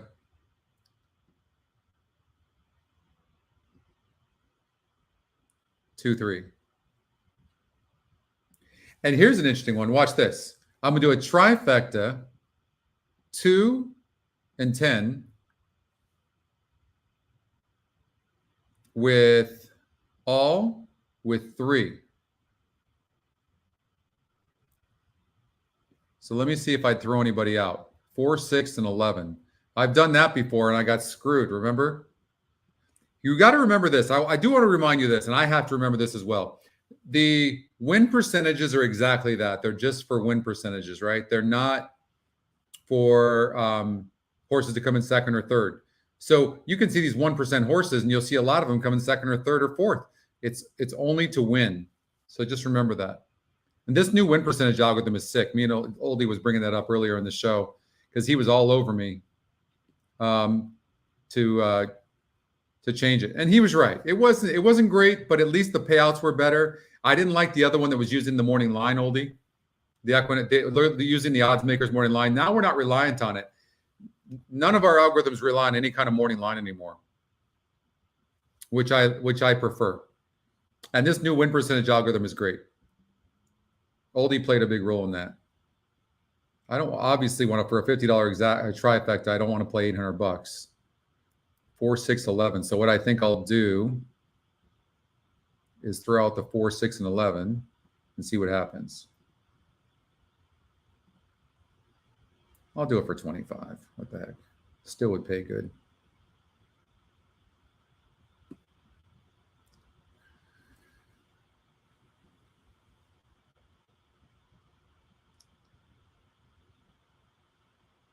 God, I really like the 2. I'm gonna bet at the win. All right.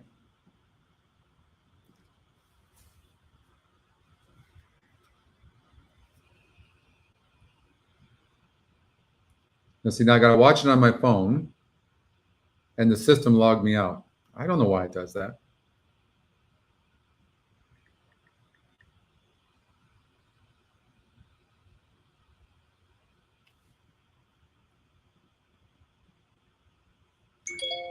I just don't.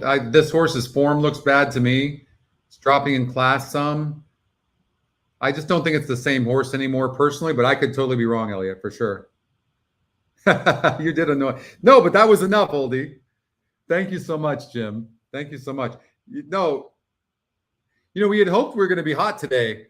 That's 3 weekends in a row where we've been hot. That's crazy. That's never happened, by the way. Never. I'm really grateful. I could be wrong, Elliot, on the 6. I just personally, it's not my type of horse. And you have to go with that conviction, right? Yeah. So Oldie thinks it needs a good setup. I love that. I love this too. Absolute love is going to get. I love the trip it's going to get. No pun intended. And the 10 came up on the EquinEdge email for this new algorithm. And then the 3 horse really could get up. And watch, this happens a lot, but the 3, I think the 3 gets third or fourth, because what happens is the front runners that are all dueling and stuff, the 5, 7, the 1's going to be close to the pace, they stop, and then these horses get up. So you want to look at these bottom horses when you sort the pace number. Oh, we're going to have to hang out for sure, Oldie, over at Gulfstream Park for sure. Give me an excuse to go out there. Although now that the championship meet has started, I definitely will be going out there more. The new pace numbers are sick. And you'll see, I'm going to loosen up the front runner algorithm, those asterisks. I'm going to loosen them up. Next week, you're going to start seeing more of those asterisks. Okay. So we'll see what happens. I just wanted to kind of get you guys used to these asterisks first. But you can see we've not seen one horse with an asterisk that didn't get the lead. Not one of them has won today on this show. Not one. The Pegasus tournament is somewhere towards the end of January. All right, Vic Stauffer is going to have this call. We're not going to be able to watch it, but we got Golden Gate Fields coming up in 13 minutes. Ship it. And Pyramid Princess. It's all the asterisk means the horse needs the lead to run its best race. But you'll see him once in a while win, but not very often. Yeah, that's right, Nick. That's exactly. They canceled the Pegasus tournament because of the NHC that weekend. That sucks. I don't understand how they screw that up. I honestly don't.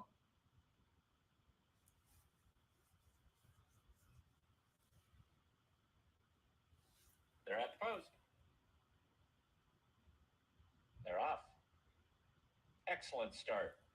Sends you left, and it's all in the notes. Megan's Clara and Little King's Princess. DB, I'm not sure I understand your question. Do you do pick 3, 4, 5, 6, or is it better in real time? I'm sorry, I don't know. Yeah, the Golden Gate time has been wrong on here all day for whatever reason. I'm not sure. Yeah, I agree, Nick. Megan's Clara are 1-2. Megan is outside. It's all in the notes at the rail. Then it's a length and a half. Further back to Pyramid Princess. They're going fast. Who do we have again? 10, right? And 2. Oh, it's perfect setup for the 2. Descente has 9 lengths to make up. She's a length in front of Pyramid Princess. It's the other princess who's up after the leaders. That's Little King's Princess. And the trailer is Glamour Girl. A half mile left to run in the finale. Megan's Clara is the leader from It's All in the Notes at the rail and a 3 wide Little King's Princess. 3 was way too close to the pace. I don't know why it did that. Behind them, 4th and 2 from the front. Ship It has 2.5 lengths to make up. Descente catches the eye. She moves through from the and inside. The 2 horse isn't going to run from the front, but could be hurt from late. Top of the stretch, and it is still It's in the Notes. Megan's Clara and a 3 wide Little King's Princess. Ship It gonna run up 4 wide. Sense You Left is just in behind. 10's in dead last as well. This is just one of those races you just got to throw out. It's all in the notes. Now a 2-length lead. Descente is continuing to close in the center. 10 didn't run. Here comes the 3. The back of the pack. Here comes Glamour Girl on a roll. It's all in the notes. Ship It. Glamour Girl to the outside. It's all in the notes. Ship It. It's 4-3. all in the notes. Oh, maybe 11. Close. It's all in the notes. Held off. Look at this. I mean, you want to talk about being off? 27 to 1, 1% horse that has, well, the horse got the lead. Look, how does that horse get there? It's just that just happened there. Wow. Those type of races you just have to throw out.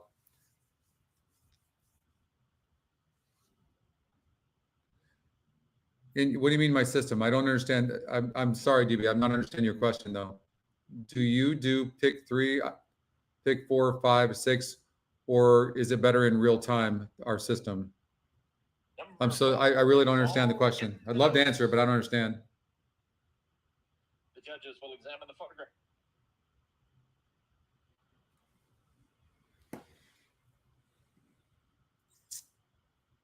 Ask it to me a different way. Maybe it's me. I mean, look at the 10 was in last. The 2 didn't run. Something happened to the 2. The 2 did not run because it was bad. The 2 didn't run because something's wrong with it. I promise you that. Oh, yeah. Do I ever do? Yeah, I do. Yeah, of course. I actually do horizontals all the time, DB. Yeah. So we're going to do a pick 5 here, speaking of that, over at Golden Gate Fields. Yeah, the thing is what you can do, DB, is you'll go like this and then you can make some changes, like adjustments, right? No, I do horizontal. Oh, okay. I do horizontals all the time, even on the show. Yeah. So like we did a pick 6, right? Didn't we singled that 8 in the last race? and crushed that. So that was a pick 6. Now we're just continuing on this horizontal here, playing the pick 5. And I like the 2, 7, and 9. Yeah. Yeah, no, the system, you can play any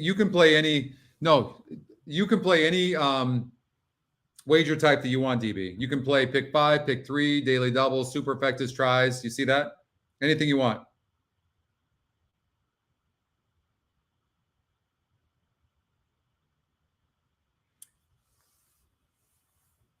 No, the new feature is the asterisk, right? So like this.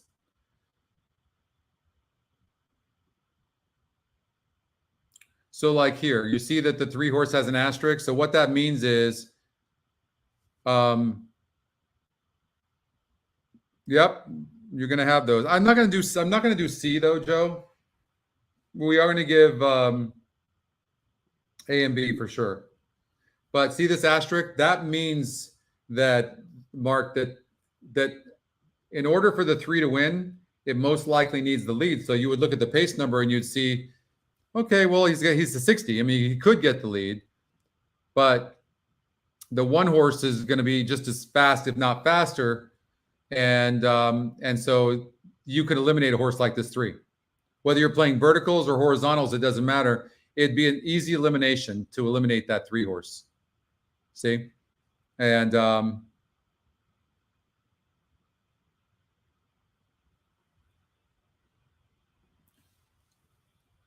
what is that? H15? I'm not sure what you mean, Mike.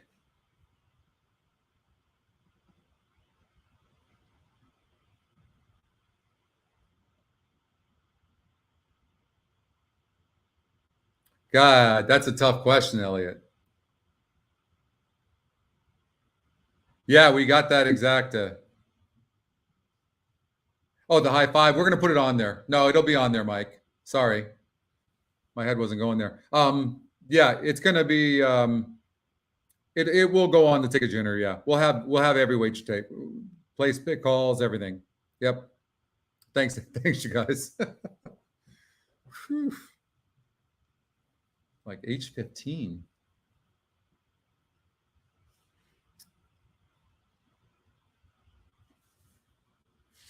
All right. So we're going to go to Golden Gate. We've been hot on Golden Gate today, so we're going to stick with that.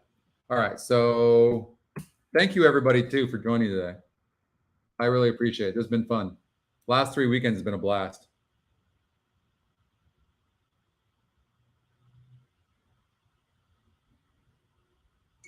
Oh, no. Oh, that one. That run right now I'm testing for the CAW. I'm not sure where that's going to go. We want to be able to utilize that algorithm and give it to EquinEdge, but I'm not sure how we're going to do that yet.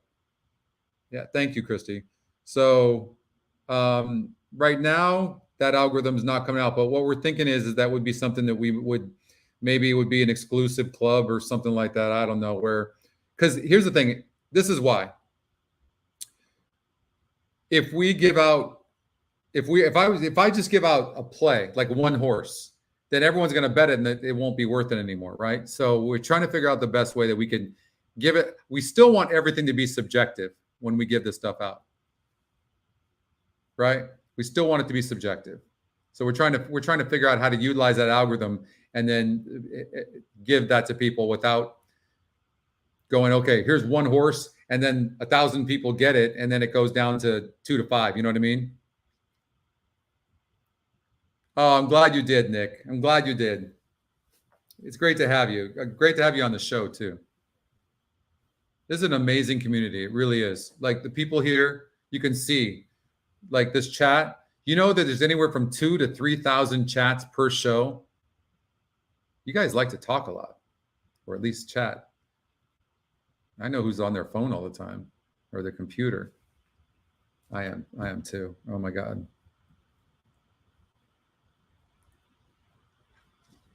But let's see here. All right, get focused. They're at the gate. Something's going on. Again, 279 is what I like. This is what I'm recommending. Maybe the 5 is a single here. Oh, the 1. No, I like the 1. Oh, shit. It changed it on me. I got to lock that. Wait, do I let? No, hold on here. What did I do? Late scratch the 9? Okay.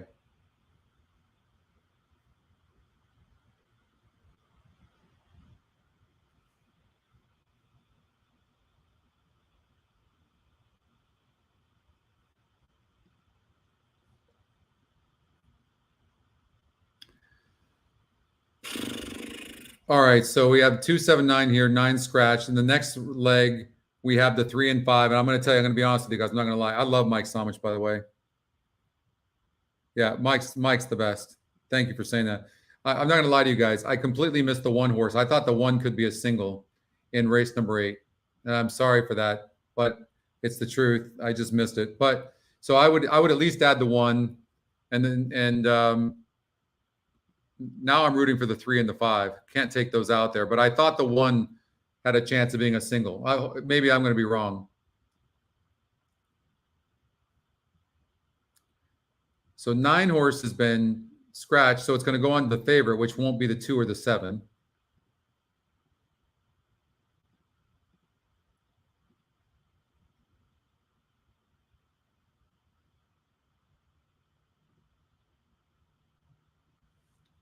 In the last race, we had the 2 and the 8.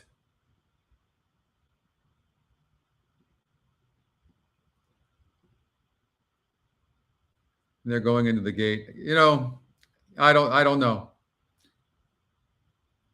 This 9th race and this 10th race I found very, very tough. So I'm not sure what I would do there. I do like the 2 and 7 in here, and I do like the 1, 3, and 5. Prefer the 1 in race number 8.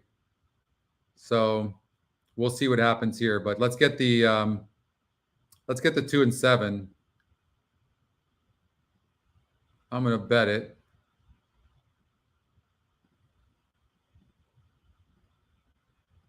They're long shots, both of them, but I thought there was some speed to set it up for them to close. So we'll see what happens.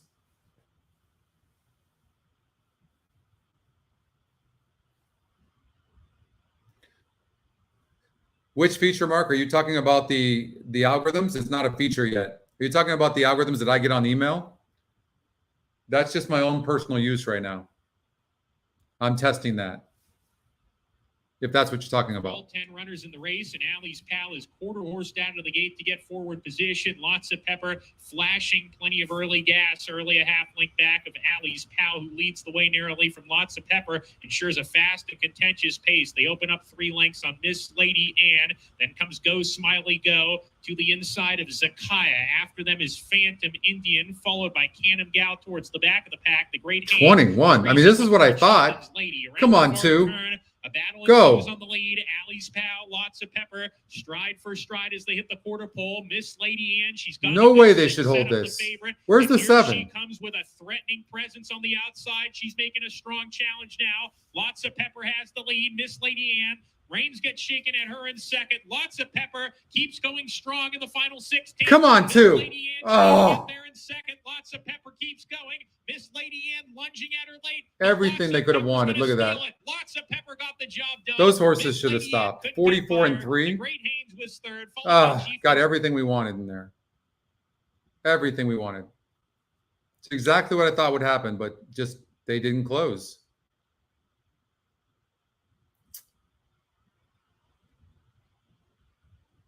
You got the 5? Yeah, the pace held. Look at that. I couldn't have predicted that. There's just no way. All right. On that note, guys, I'm going to leave you. I'm going to let you guys go. Good stuff today. Thank you so much for everything, for watching, for your support. If you haven't liked the show yet, please like it. And I really appreciate today's show. It was fun. And you guys on there and all the chat. Thank you very much too. So, and next week I'll be back probably Saturday. So, But thank you, Fred. Thank you, everybody. Really, I appreciate it. Thank you for being a part of the show as well. So, and I hope you guys have a great rest of your Sunday too. Okay. And thank you, Christy, Karina, Kevin, everybody, Ghostface, DB. Thank you so much. Yeah, nice to a lot of the new people too that came on. DB, Mike.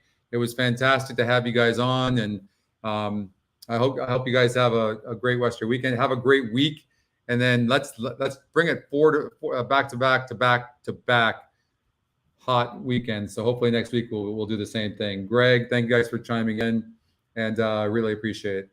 Thank you so much. Bye.